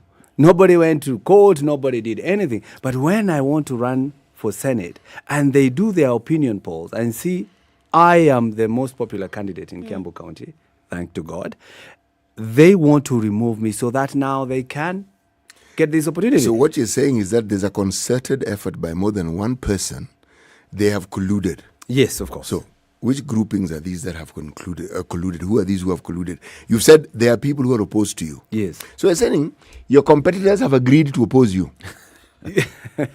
Probably not all of them. Not all of them. I singled out one. I said the senator for Chama cha Kazi, whose party leader is Moses Kuria, is a person who took me to court, wanted me removed from the ballot. The candidate. So you can see he's removing competition. Okay? He is removing competition. Point number 2, Jubilee with their candidate who ran for Limuru 3 times without getting anything, they thought if they remove me, then he will get an opportunity. Were they also in court? That is, you see, not everybody. They were colluding, some of them. So one went to court. One went to court. On behalf of the other. Yeah, on behalf of the other. So it's true what City is saying. Not all of them. Your opponents have ganged up. Yeah, but not all of them. I've singled out those 2. And also, and I want to mention this, even in my party UDA, the proverbial hyena that follows a person thinking the hand will just drop off. Even in my party, there are those who are not happy. Okay? So, and I know, it's only that we don't want to mention them at this particular time. We will write a book about all the intrigues that happened. They thought, even when I'm not there, because when I was in court, they were writing letters. Why would UDA want their candidate out of the ballot? No, not UDA. I'm not saying UDA. So I'm coming to that point. The people in UDA that you accuse. I'm coming to that point. Not the UDA. There are a few characters, and I had told you that members of. I had told you that the speaker Ndishu, who disobeyed the court order, was also running for senator. So there were some who are writing letters saying this guy has been stopped from running, let's do a replacement. They wrote letters. Okay. But I want to tell you, if it were not for the Deputy President, William Ruto, if it were not for him as our party leader, saying that we are not replacing Karongo until he exalts all manners of appeal. He had even told a meeting, even if we were to lose this candidate in Kiambu County, we have to show the young people that we will give them a chance for them to fight for their rights and to fight for justice. So that is how I got saved. If it was any other presidential candidate or any other party leader, I don't know what could have happened. Karongo. I could have just been removed. Some of them were even agitating people in the village, telling people, do maandamano kidogo hapa, say Karongo must be replaced. But he said, let him fight till the Supreme Court. Mheshimiwa, we could argue that you're doing the same thing for your opponents. You're using this platform that you now have to point fingers and say, How are to? It is these people. No. Let's get on. Let's end the conversation. Yeah. Thank you very much for joining us. As you go back home, as you're going to campaign, the message is about peace. True. Yeah. True. Election bila noma. Yes. Penda jirani. Advocate for peace and champion peace. Pass a peace message to your constituents who are listening and watching you this morning. Yeah. Mine is to say that, of course, I've been a very peaceful person. You have never seen me in any commotions when it comes to politics. So I urge everybody, whoever is campaigning and whoever is supporting any political leader, to do so in a way that will maintain peace and promote peace. And I want to leave you with just one point that Philippines 2:4. Let each of you look out not only for his own interest, but also for the interest of others. So make sure. Continues, consider others better than yourself. Yes, of course. Yes. Thank you very much. Karongo Athangwa, UDA candidate for Kiambu Senator. We continue the conversations to the next hour. Good morning. This is SpiceFM, 9 a.m. Spice up your life.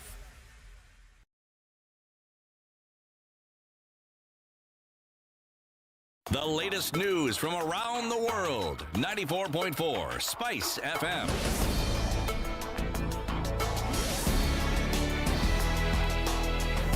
Good morning, this is Newswire Dennis Aseto. The Independent Electoral Boundaries Commission has flagged off 14 caravan tracks to traverse the country in a bid to sensitize as many Kenyans as possible on voter education in the run-up to the August 9th general election. The Commission noted that the caravan will engage voters and answer any queries within the 4 cities and several towns along 13 regional roads across the country. According to Iebc's Director of Voter Education and Partnerships, Rasi Masudi, the tracks will be split to different regions. These Standard Media and NCIC have teamed up to bring you Elections Bilanoma campaign that will be traversing the whole country as we approach the general election. We remind you that we all need peace during and even after the election. Today, the team will be pitching camp in Kisumu and Kericho.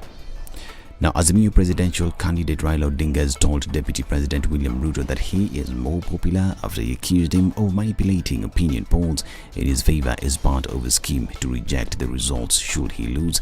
Ruto's sentiments were after a survey released Monday by TIFA suggesting that Odinga was the most preferred presidential candidate with a popularity rating of 42% compared to Ruto's 39%. While leading Azimio campaigns in Taita Taveta County, Odinga however dismissed Ruto's claims, saying he enjoys the most support countrywide.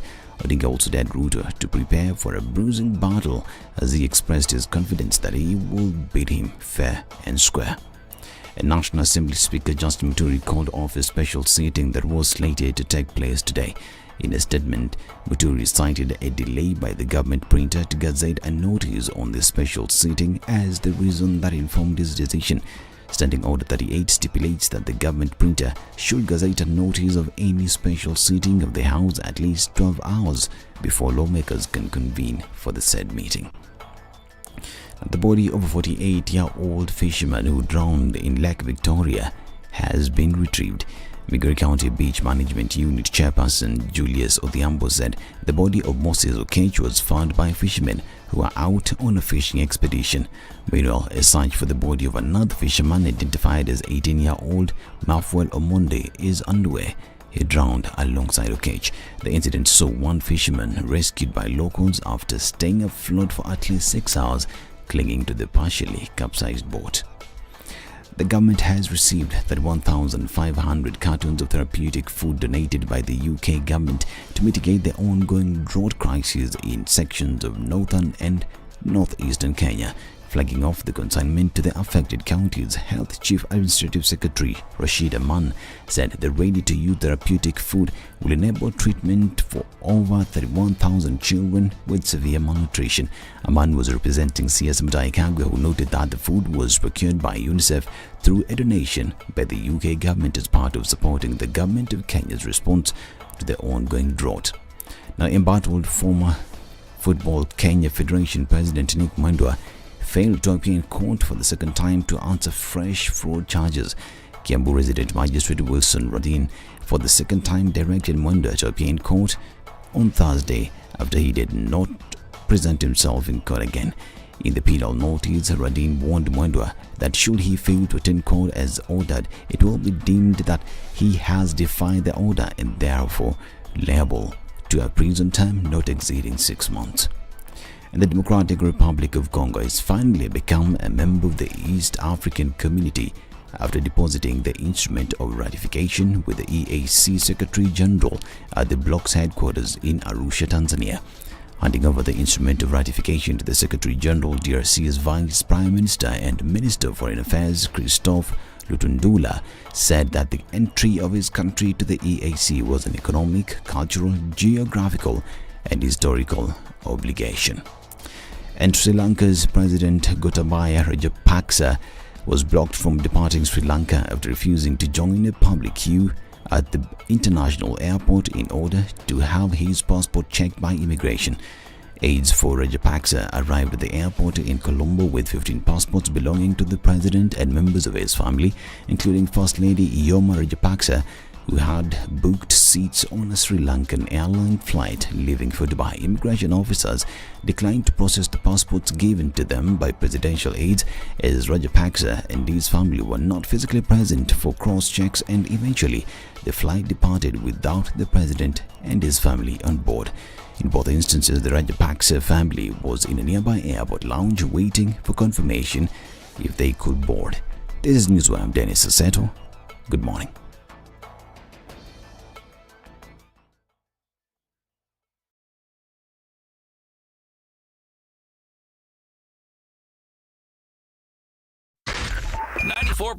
Spice FM, Nairobi. All right, we're looking at traffic coming off of Thika Superhighway. That is not letting up. It's really heavy still coming towards that Utali Drift and then out towards the Pangani Underpass. Look, guys, and then we're seeing traffic that eases up a little bit on Wangari Maathai, and then it's going to build up as you're going to that junction towards Muranga Road into the CBD today. Really heavy stuff coming off Kiambu Road as well. In and outbound traffic is heavy, bumper to bumper.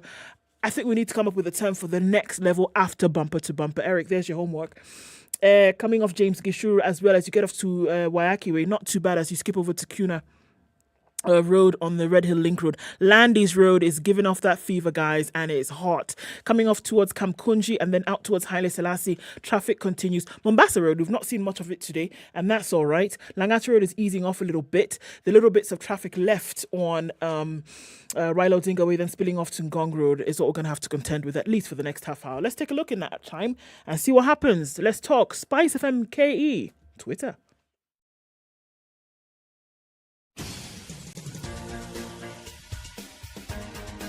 This is The Situation Room, the home of hard-hitting political commentary and penetrating insights about the state of the nation. This is a talk radio experience like no other. The Situation Room, a place for hard truths, debates, and elevated conversations. The Situation Room, witty, political, engaging, deep, controversial. In the room, we have C.T. Muga, researcher, academic, seasoned political observer, a fountain of wisdom in these politically uncertain times. Ndu Okoh, Nigerian by birth, Kenyan by choice, communications expert, Pan-Africanist, a truth seeker and believer in people power, and Eric Latiff, agent provocateur, the man in the chair, seasoned journalist, news hound, a man who believes in punching up, not down.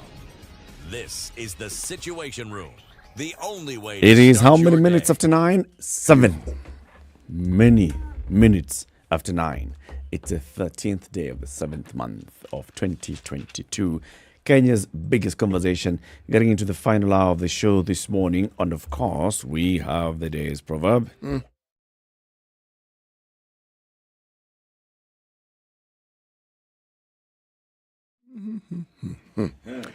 It is the voyage, not the ship, that matters.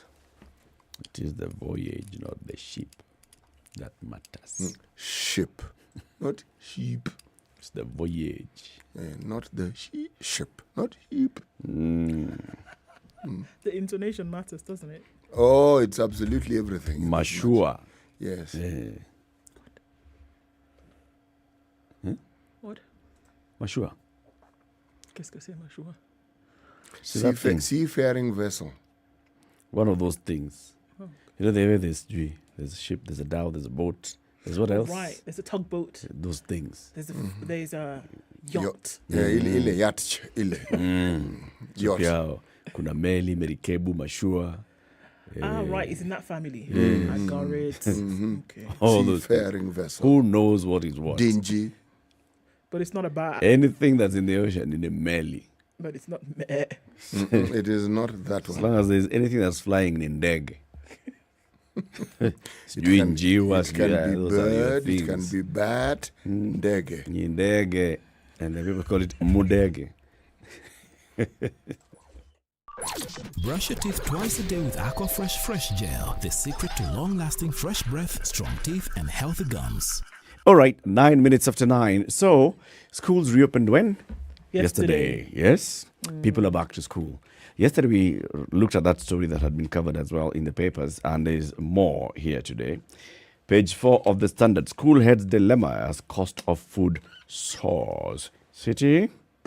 Would you care to read that story for us, please? And Page 4 of the Standard newspaper. Principals in dilemma as inflation pushes prices up. Who knows up where? Yes, head teachers are demanding to be allowed to increase fees to be able to afford the high food prices. Number one. Number two, prices of foodstuffs have nearly doubled. That is before this request. For instance, a bag of maize goes up, bag as in bag, not S, from 6,500 up from 3,800. God Almighty. Read the story. I just want to absorb this first before I now read the story. I have now absorbed it. Okay.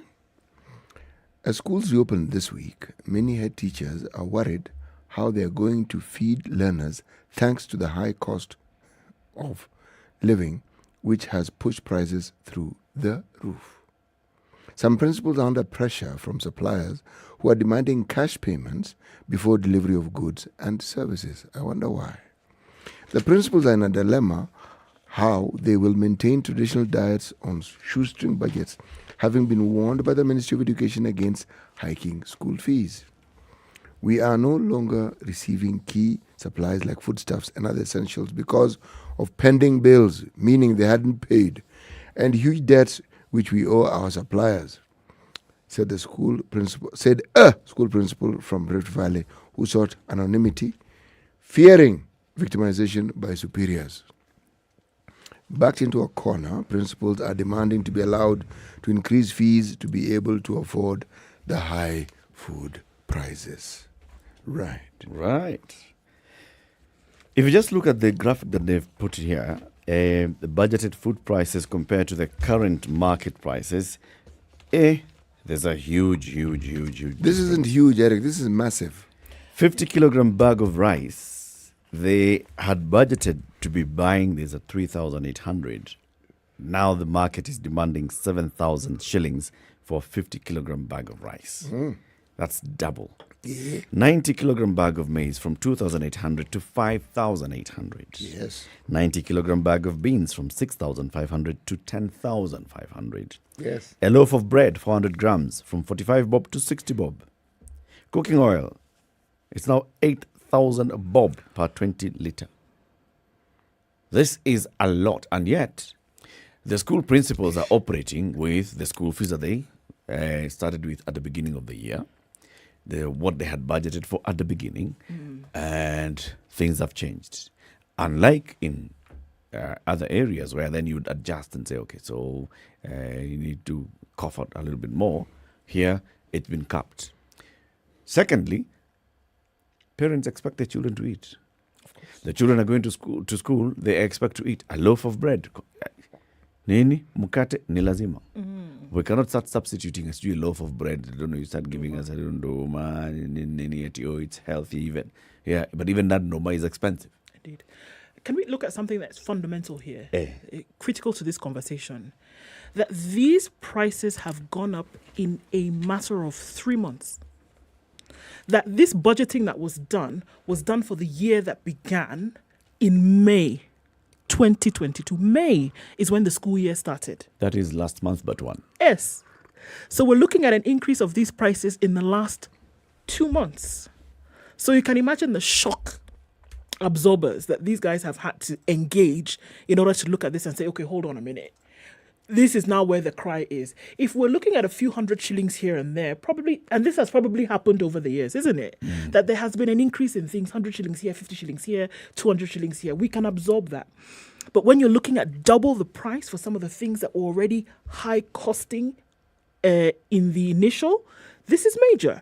If you're looking at 4,500 shillings that was being spent on a 20-litre container of oil, for example, and you're having to spend 3,500 shillings more on top of that, this is astronomical.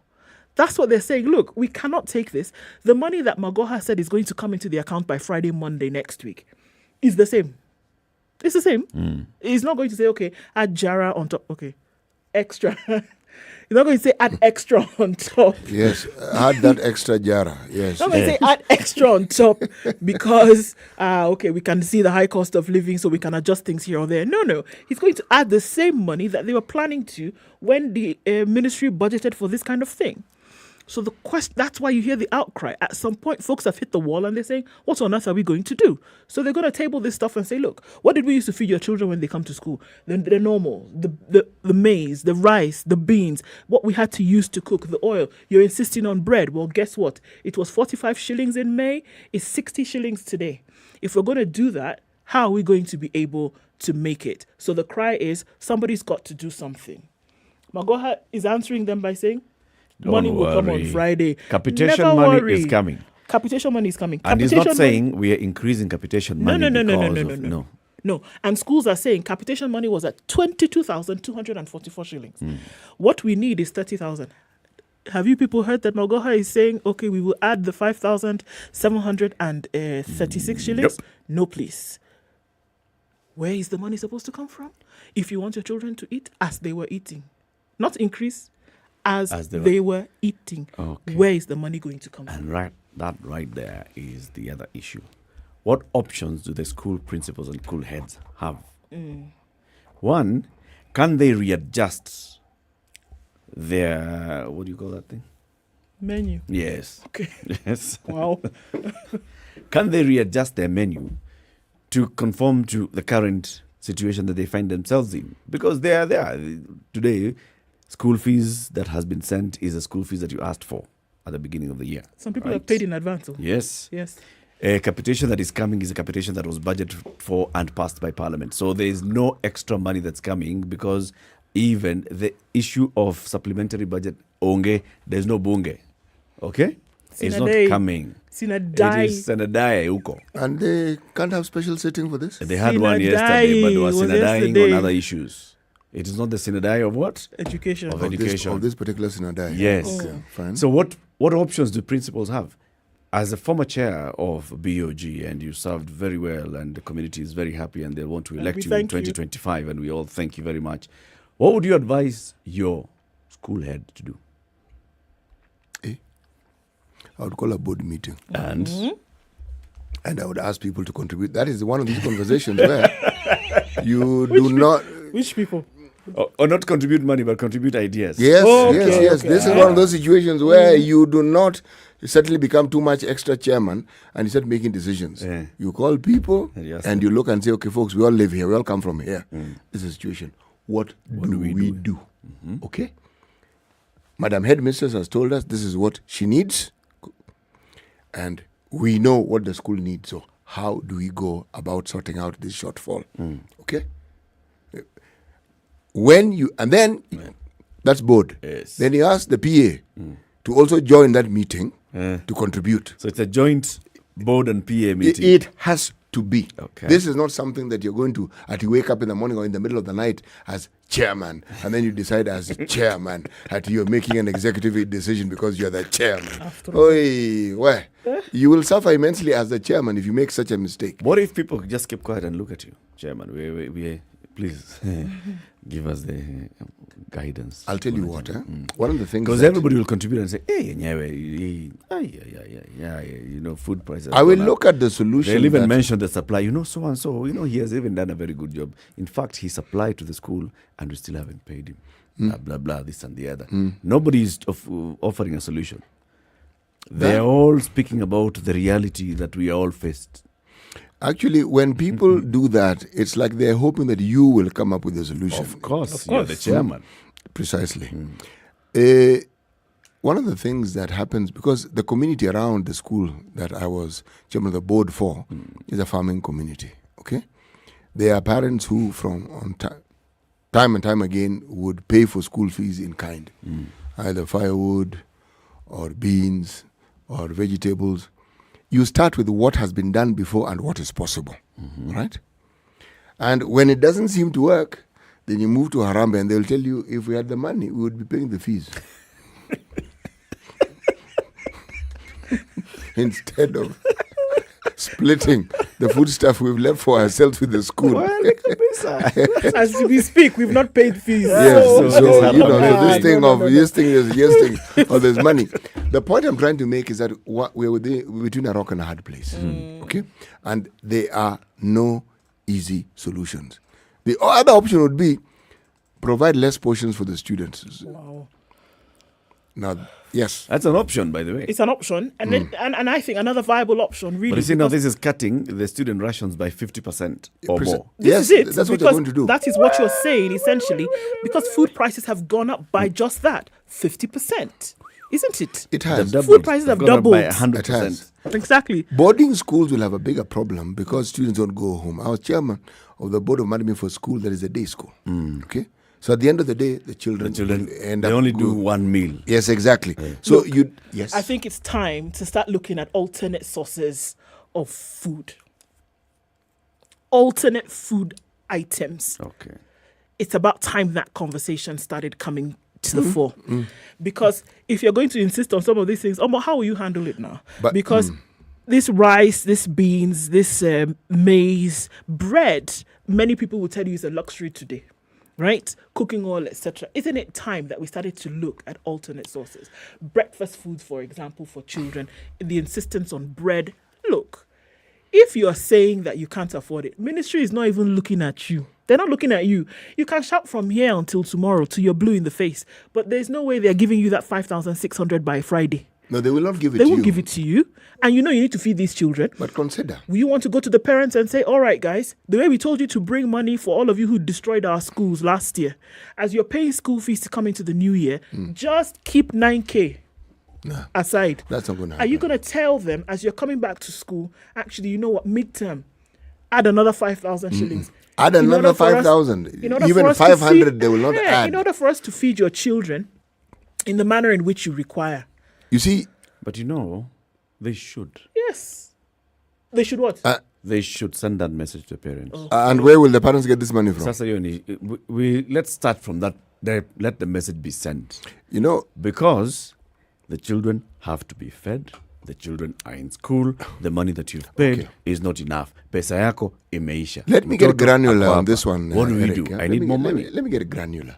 The bulk of the schools we have in this country are actually day schools.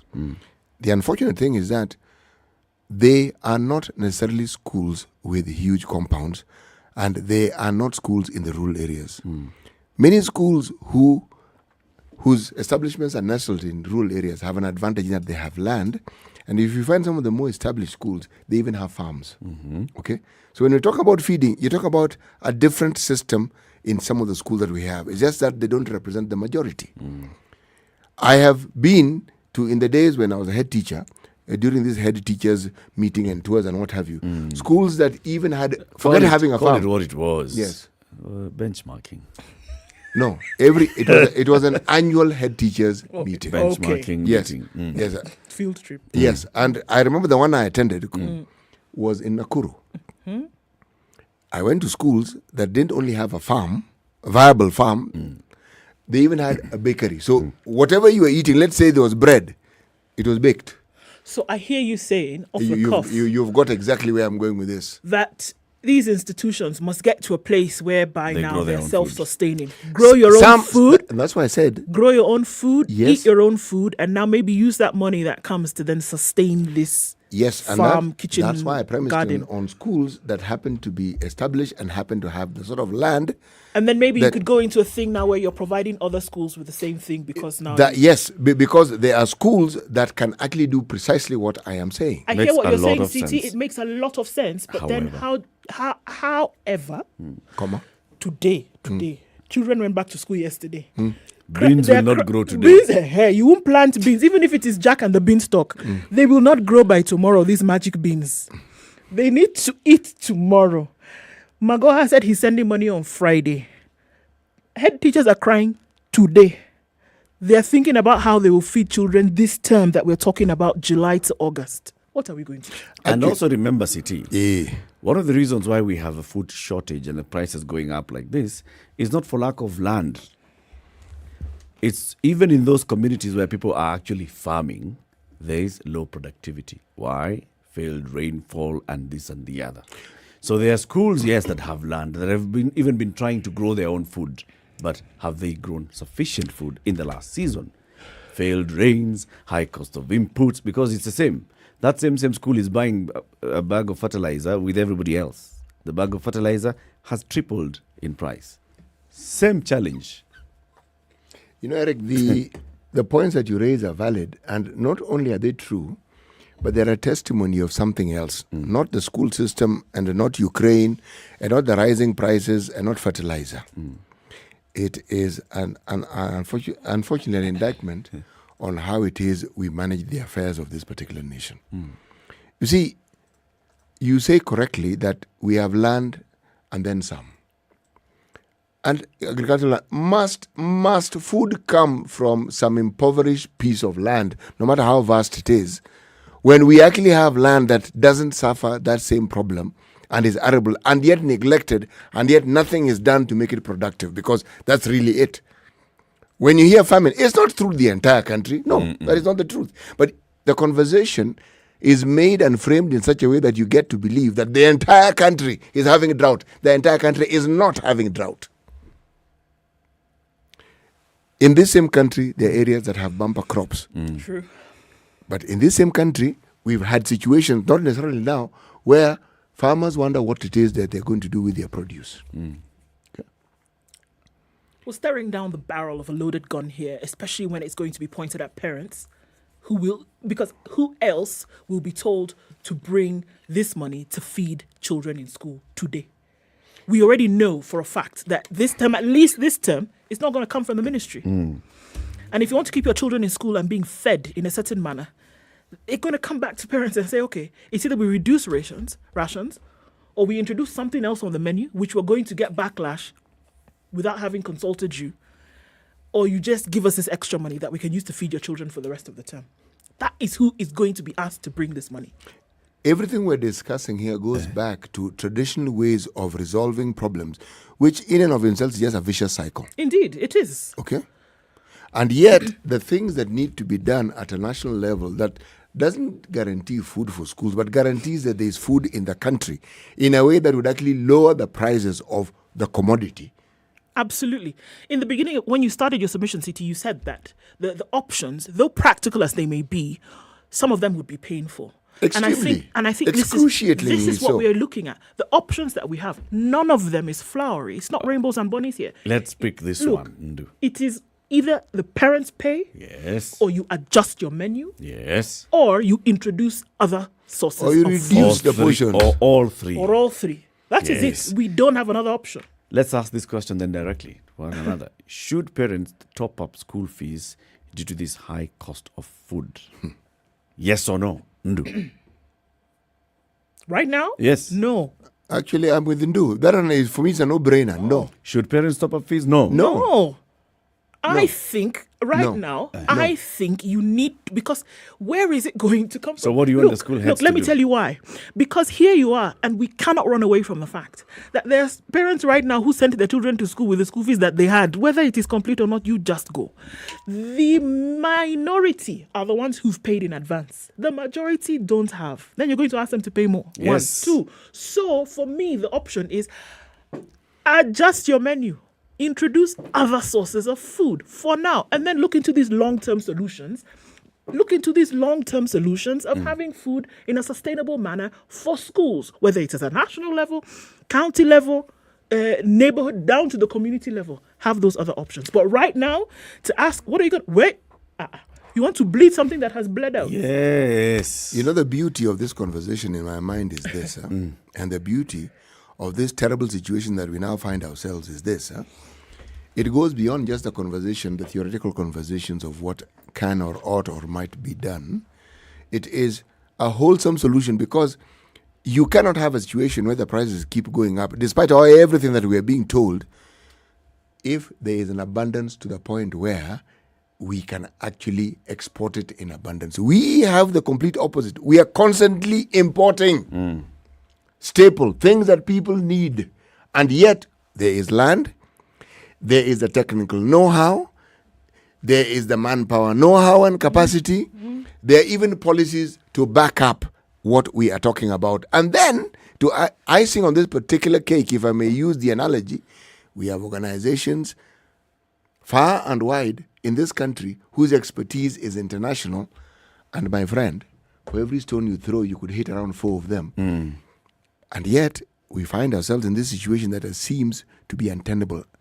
It is not untenable. 0719-012-600. Should parents top up school fees because of the high cost of food as children go back to school? Ndu says no. CT says no. I say yes. I say yes because I'm looking at it from this point. You have sent your child to school. The bag of maize is costing 3,000 shillings more. It was 2,800 just 2 months ago. It's 5,800 today. A bag of beans is costing 10,500 today from 6,500. And these are just indicative figures. You could even find in some areas it could be costing much more. So yes, school principals and school heads have children in school.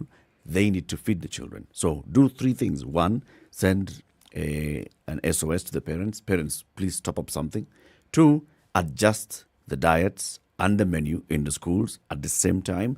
And then we also ask Magoha, go to Parliament, tell them we need call them, ask for an increase in capitation. All 3. But let's start with one that we are talking about. Parents, yes, at least, bwana, tuongeze kama ni 50 bob. But something. Time for us to take a break. Put everything in your pocket, Ndu. Yes, do that. All these many pages that you read on a daily basis across subject. You have this article that you've picked up on the internet. You want to have a look at it later. Put it in your pocket. You have this song that you want to hear the lyrics of later. Put it in your pocket. You've seen this great content that Kenyan curators and content creators have made, and you want to have a look at it later. Put it in your pocket by Mozilla. And that's what it allows you to do. This great app that you can download on the Apple Play Store or other a Google Play Store, Apple App Store. You can do that and then have access to great content later at the click of a button. 29 minutes to 10. We'll pick your calls after we take this quick break. 0719-012-600. Should parents top up school fees due to the high cost of food? Also, you can post your comment on SpiceFM KE on Twitter or on Facebook or on YouTube. Good morning.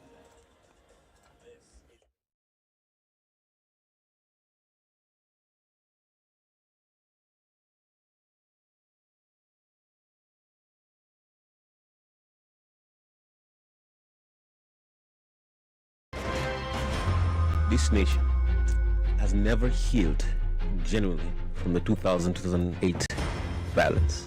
We've never had a healing process. We've swept it under the rug. Let me tell you, the handshake was the most disastrous political event in the history of country after the coup attempt of 1982. There is no Kikuyu pothole, Luo lack of water, right. Okamba, lack of traffic. Yeah. There is no Luya lack of drugs in the hospitals. Or Jaluo one. All our issues are the same issues. If you are in a room and just about everybody in that room has a court case or another, what impression does that give you? What are you saying?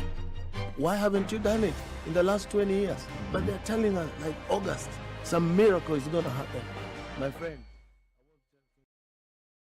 The sun is up in Nairobi. We'll see highs of 23 today. It'll come down to lows of 12. It's 15 degrees and sunny in Nakuru, highs of 24. 23 will be the high and mostly cloudy in Nyeri at 17. And it's 18 and partly sunny in Eldoret, highs of 22 today. Mostly sunny conditions at 25 in Mombasa, highs of 28 and lows of 22. And Malindi is raining at 25. It'll go to highs of 28. 28 will be the high in Kisumu, where it's partly sunny at 23. And 23 and partly sunny in Kakamega. It'll go to highs of 26. The rain keeps coming down in Kampala at 24, highs of 26 today and lows of 16, and 24 and sunny in Dar es Salaam with highs of 28. It's 12 degrees and mostly sunny in Johannesburg, highs of 17 and lows of 6, and 23 and sunny in Lagos, highs of 29 and lows of 23. It's mostly cloudy at 20 in Kinshasa, highs of 29 and lows of 19. It's already 34 degrees out in Beijing. That'll be the high for today, coming down to lows of 23. And Paris will see highs of 35. Cloudy conditions currently at 22. It's 22 and mostly cloudy as well in London. We'll see highs of 28, and New York is mostly cloudy at 26. Tuesday night, coming into Wednesday, we'll see highs of 32.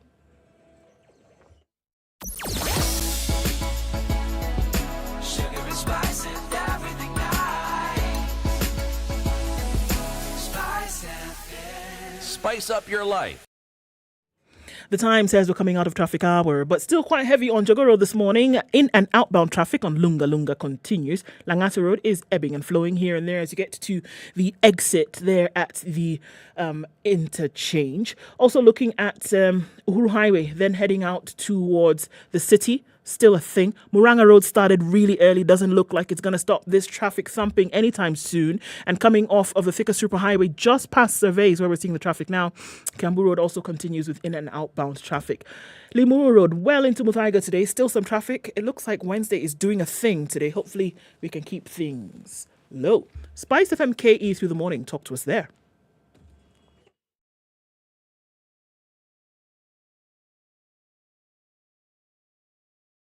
Sugar and spice and everything nice. All right. Okay.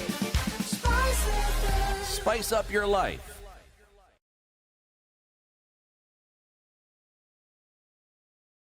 Mature, intelligent talk every morning. Spice up yourself.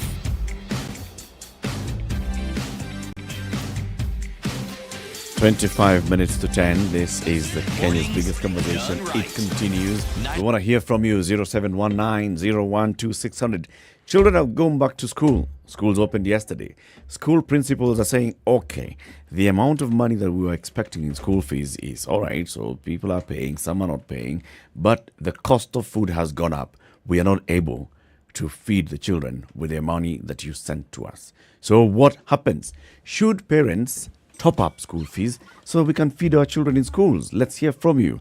George in Nyeri. Good morning. Good morning, Eric, Piti, and Ndu. Good morning to you, George. Yeah. Okay.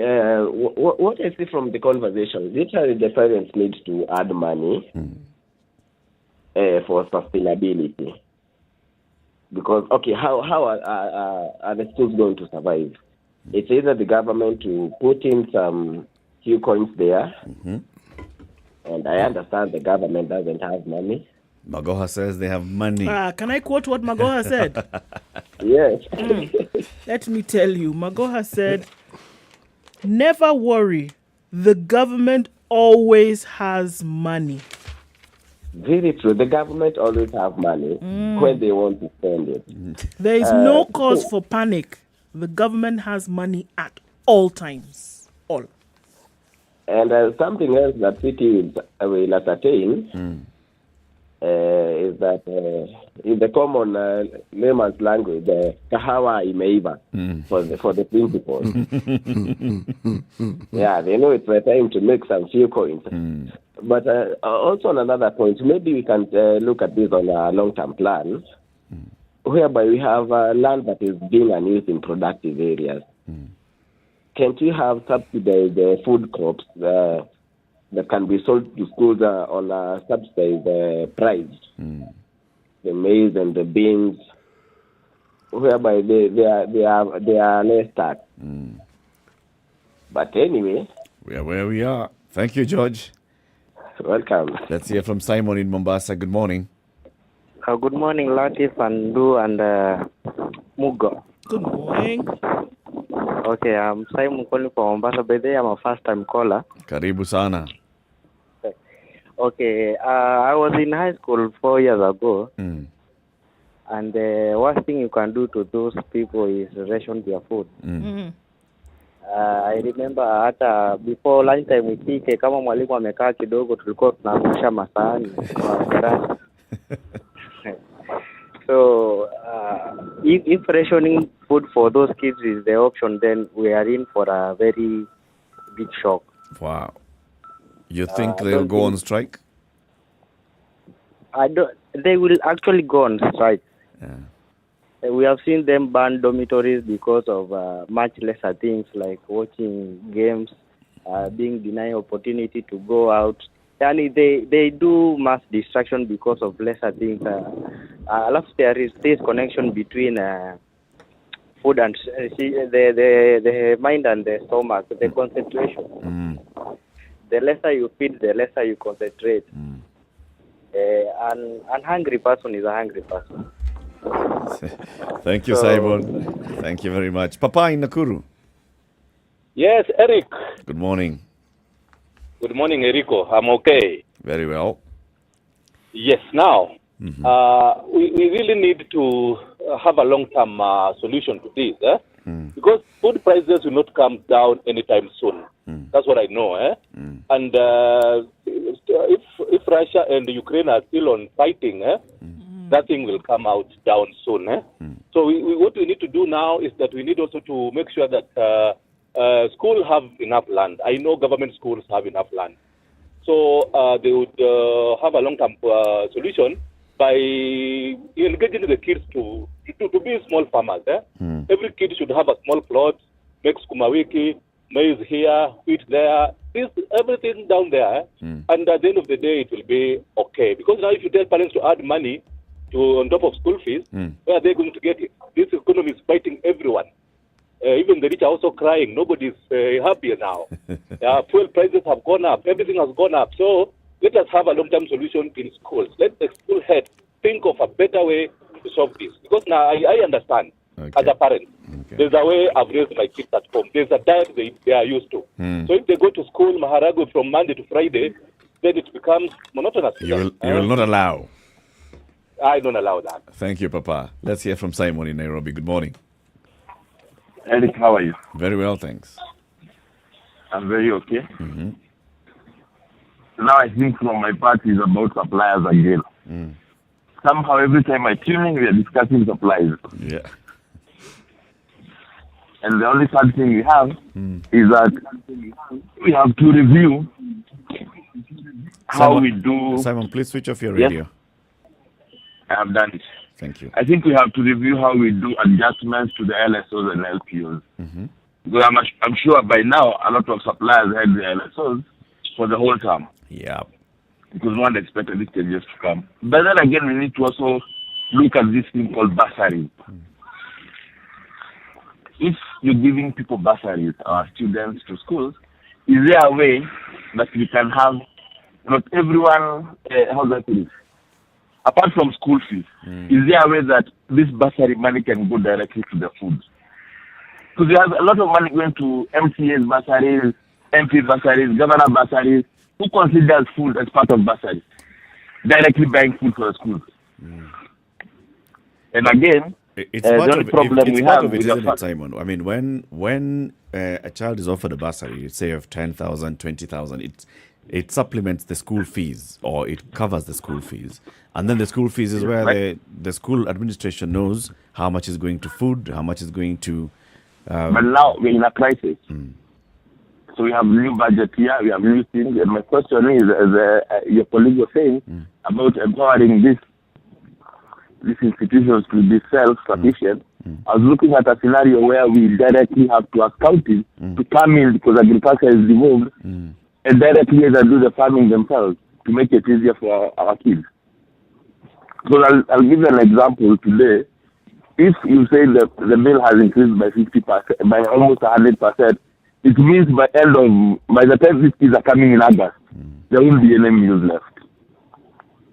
then we have a problem because was it budgeted for? Was these increments budgeted for? As Matoha is saying there's money, but where are we getting the money from? So the sad thing about our government, they have to get the money from somewhere else, then to give Ministry of Education, so that they can avoid the crisis. Where are we getting the money from? There's no pit somewhere. Thank you, Simon. Let's hear from Collins in Mombasa. Hello. Hello, Eric. Morning. Okay, we do have to listen. My question is, do you still have agriculture clubs in? Agriculture clubs in schools? Yeah, do you still have them? Mm-hmm. Yep. Yeah, because we have answer to a solution. The same government is telling us they have money and they still cannot even give money to the schools. We are waiting for another scandal. Believe you, it will be another huge scandal. Kia pesa ya mahindi imeibiwa, shule imefanyika nini. Yet, on the other hand, we have parents who have farm produce at home, ambapo wamekuta market. They can still, at least you can still negotiate. If you can do this to a school, instead of paying the school fees, because the moment that school fees is being paid, sometimes inaenda kona nasikia mtoto amerudishwa. For instance, kama sasa mimi nimepeleka mtoto shule, already the school fees umelipa ni kidogo, you need to top up because we don't have to. We hear you, Collins. There's something wrong with your line, but we get your message. Babuli in Mombasa, good morning. Eric. Yes, sir. Eric City Andu. Yes, sir. Huyu jamaa Magoha ni kama conman bwana. Vipi tena? Huyu jamaa anatusomeshea watoto miezi mitatu kwa 40,000 fees. Alafu tunarudi mwezi mmoja 40,000. Huyu kichwa yake ni nzuri kweli? COVID, man. Yes, Titi. Yes, baba. Huyu jamaa ni vipi bwana? Bwana, hiyo hali bwana, kusema ukweli si hali. Anajua hali si hali, alafu anafanya mifuko eti kuna tundu bwana. Huyu jamaa huku Mombasa tumwamini kabisa, ni convent bwana. Kwa nini sasa? Tunasomesha watoto term 3 months. Tunalipa fees 50,000, 40,000. Alafu anarudi 1 month 40,000, 50,000. Kichwa yake ni nzuri kweli? Lakini Babuli, do you think that the money is being put to good use in the schools when you pay school fees? Mwenyewe kuna pressure kulipa walimu, anachukua pesa kutoka mifuko yetu. Huyu bana, huyu lazima tuangalie. Hii serikali inayokuja, huyu jamaa lazima tumpike buti bwana.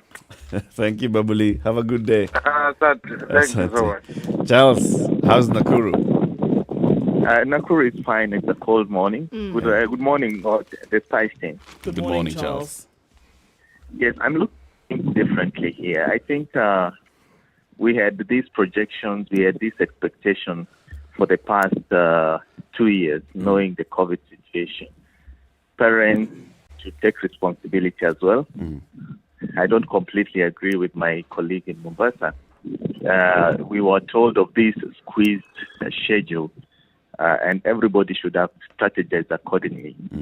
But looking at it from the government point of view, Magoha is quite misleading somehow. It's easy to talk about having money in the government, and it's another story accessing that money in the schools. We have had complaints through the years. The head teachers are always asking why they have not received the money for the last term. You know, so we are in a situation where both schools, parents, and the government knew about all this. We would have set our minds and prepare better for it. It's more on what do we project. So where we are right now, Charles, yes. What do we do today? Where we are now is trying to imagine the unimaginable, because how can you wake up in the morning and decide the rest of the term when you're already in the term? So if the only thing I would say is if there are some credit facilities that can facilitate some quick access to funds, that is the only option. We don't have so much. We cannot trust the government to say they'll release that money within the week. And the parents are struggling, as we have had. and it's a situation that it's quite tight for everybody. Thank you, Charles. Thank you. Crossover from Nakuru back to the coast. Kilifi, Mr. Wande. Yes, Ndu. Yes, good morning. I thank you for that discussion, and I want to contribute on it. Bwana Wande. Yes. Nasikia breeze huko kubwa sana huko breeze. Ndio, niko karibu na bahari hapa bana. Naelewa, lakini sasa hatukusikii.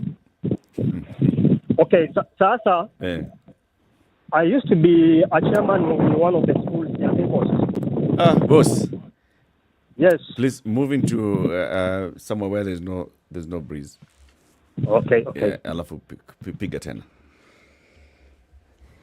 Let's hear from Anthony in Mombasa. Good morning. Good morning. How are you? Very well. First of all, I would like to support what Ndu was talking about. At least now it's high time schools start thinking about alternate sources of food. Yes, at least so you can see it's not a must people be eating bread every morning. Right. We have ndumas, we have sweet potatoes. So it is high time now the schools start getting creative. And there are other schools that CT was talking about that they do farming. And even there was a caller who was talking about still agriculture clubs are still there in school. So I think now it's high time the school administration sit down with the parents and start thinking about farming. Yes, some of them do not have big lands. But right now, we have new technologies. We can even adopt hydroponic farming. You do not need land. You just need space, a bit of space. And through this, it will even garner interest from the kids because they'll be seeing things that they are practicing. You have free labor in school.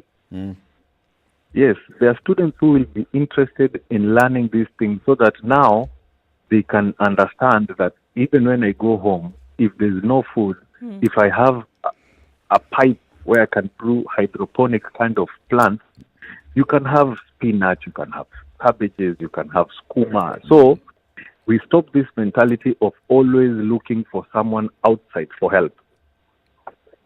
We have our own solutions. Yes, we have our own solutions. Thank you, Anthony. Thank you very much. Billy in Kisumu. Good morning, Dora. Good morning. I would like to give my comment on this. Tafadhali endelea. So, however how much we are thinking of a long-term solution, this is already a matter at hand. So, if we say that we need to start farming, look, farming, we are not just going to farm this kuma wiki without fertilizer. That's another budget altogether. Yeah. Okay, the only thing, and the next thing you can do, the dangerous thing you can do right now is rationing the food. They are going to start banning food, immediately ration that food, because they don't understand. Actually, don't think those people think like others that we are. Wao wataona umepunguza chakula waanze kustrike. Yep. And we are on for another desire. They are going to burn down school because of food. They don't understand that the price is high. Yeah. So the only thing we can do right now is for the CS to go to the parliament to look for a subsidiary budget, because this thing is, even if you are saying that you need, like, I don't agree with Duru. He was saying that tuongeze pesa. Kama hii sasa ndio tujamaliza kulipa. Sasa ukiongeza tena another like 5,000 tutalipa kweli? Itatoka wapi? Itatoka wapi kama ya sasa ndio tujamaliza? So the only thing we do, go to the parliament, we tell them this is now a matter at hand. We have to deal with it. So reassign a budget from something else. We find like kama ya fuel ilikuwa, mbona ya chakula isikue? Kweli. Thank you, Billy. Let's hear from Jack in Eldoret. Hello. Good morning, Good Jack. morning. Good morning to you people, 3 people. Good morning. Even kwanza hata mimi nalalamika, the credit I'm talking to you people is too much. Yeah, kwanza waanze na kupunguza hata hiyo. Imepanda. Yeah, it's too much bwana. Sasa hizi inabidi hata hakuna kuambia girlfriend I miss you. Oh yeah. Yeah, sasa hii na mashule our children are suffering. Especially kunajua kuna kaunti zingine sasa kama Turkana shamba watapanda nini? Aya, some schools ni ndogo, unaona? I remember the school that I went, tulikuwa form 1 peke yake tulikuwa 512. That is just form 1. 512 pupils in Form 1. Yeah, 512. The class was congested. Form 1, it was congested, yani ile mbaya. Unaona? It's a school population of over Like- 2,000 children. Yeah, so if you go for lunch, you can just lunch together in almost 2 hours. Yeah. And the food was not even enough those days. So alafu saizi mnasikia they want to squeeze. Actually, it is not even the school's problem. It is the national problem, which needed to be addressed. Kwa sababu ukiangalia saizi kila kitu ipo juu, vitabu vipo juu, unaona? So the issue of going to school imeanza kuwa optional. Wow. It's getting It to is that. by the unajua nini, there are some children hawajakanyaga form 1. I know them. That's true. It's true. Very true. Yeah, it is optional. So suppose uangalie generally our education iko kwa crisis. Unaona? Our education ni shida. Even that CBC watoto wanaenda form 1 junior. Wapi darasa? Kweli. Unaona? So generally our education iko na shida. It's not only about the food. Unaona? The government has implemented even a new system ambao they have not funded it. Unaona? I hear you. So Shida. yeah, God with us. Thank you, Jack. God with us. Thank you, Jack. To get to the point where fundamental, basic rights of the children of a country then becomes an option for many parents. I mean, because listening to what, if you say, look, to take a very, common Swahili phrase, wachai kai. Because if this is the stress that we have to go Shukisha. through, imagine, let me get off this bus. Shukisha. Yeah, I don't need to. If you get to the point where a basic right, where a purview of government for its children then becomes an option, boss, we're in murky waters. So what do we do? This is what I'm saying. These things need to be reviewed because all of Let's this all work together. is... These are our Look, children. I agree that we must all work together, but at the end of the day, this thing is hinged on already demarcated lines. And why is it so difficult to color outside the lines? I think that I think the solution is tripartite. I do not think that it is one only. You can ask government to increase the money that they give in terms of capitation. You can do that. And over a long period of time, you can see that can come with to the fruition. understanding that this is actually coming from something else. Absolutely, that can be done. You can always adjust here and there, can't you? Yes, you can. But at the same time, I really do think that it's about time that you started to look. Kenya would not be the first country to do it, whereby you say, can we look at different foods to use to feed our children in schools? The United States under Michelle Obama and her program, when they were looking at schools, of course, they were looking at the more healthy version of school lunches, for example. But they adjusted the menu and people, guess what? They bought it and they moved. Is it not possible to look at alternative sources of food in school? Sawa. What are those alternatives? If you talk about a starch, okay?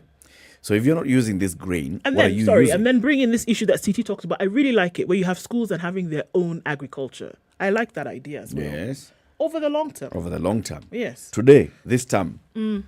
Alternate food today, so that you're not reducing. Because Today, look, that do you know issue the price of of ngwashe? I don't know the price And of doma. one ngwashe. So you remove this bread thing of 60 bob, go and buy ngwashe. How much ngwashe do you need to give these children? Or how much ndoma? let's talk about How much bananas, whatever, for bananas. And make what is the price matoke of in the morning. even these commodities is up. It's also up. Yes. Look, I get it. And that's why I'm saying it must be a concerted effort. But to load this entire responsibility on the parents as though they were the ones who dictated the prices really would be unfair as well. Look at what this gentleman said. We've not even finished paying last term. We're not even talking about this term's fees. We've got arrears of last term to finish. We've not even said, we've already gone and told the head teacher, I beg, this term.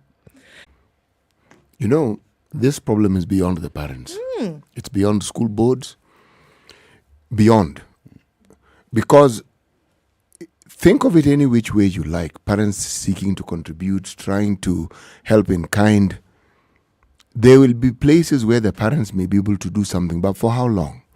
Because you want a solution that you can rely on and that is long lasting. Yes. And the only entity that we know that can do that is the government.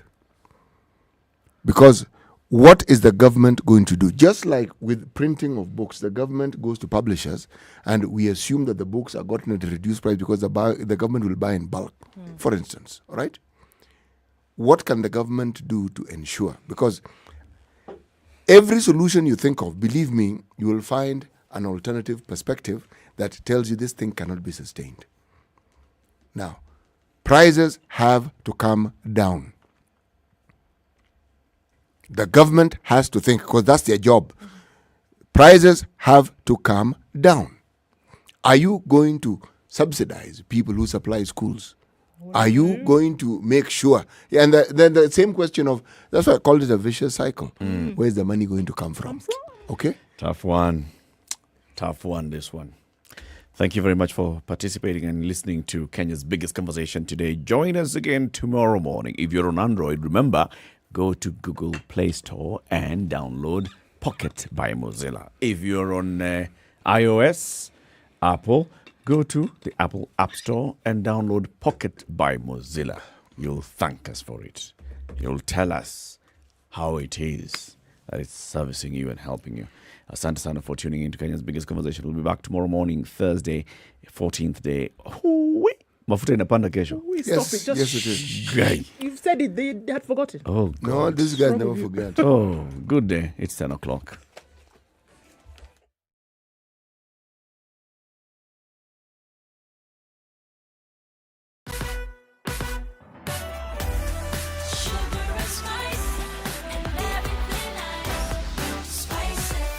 Spice up your life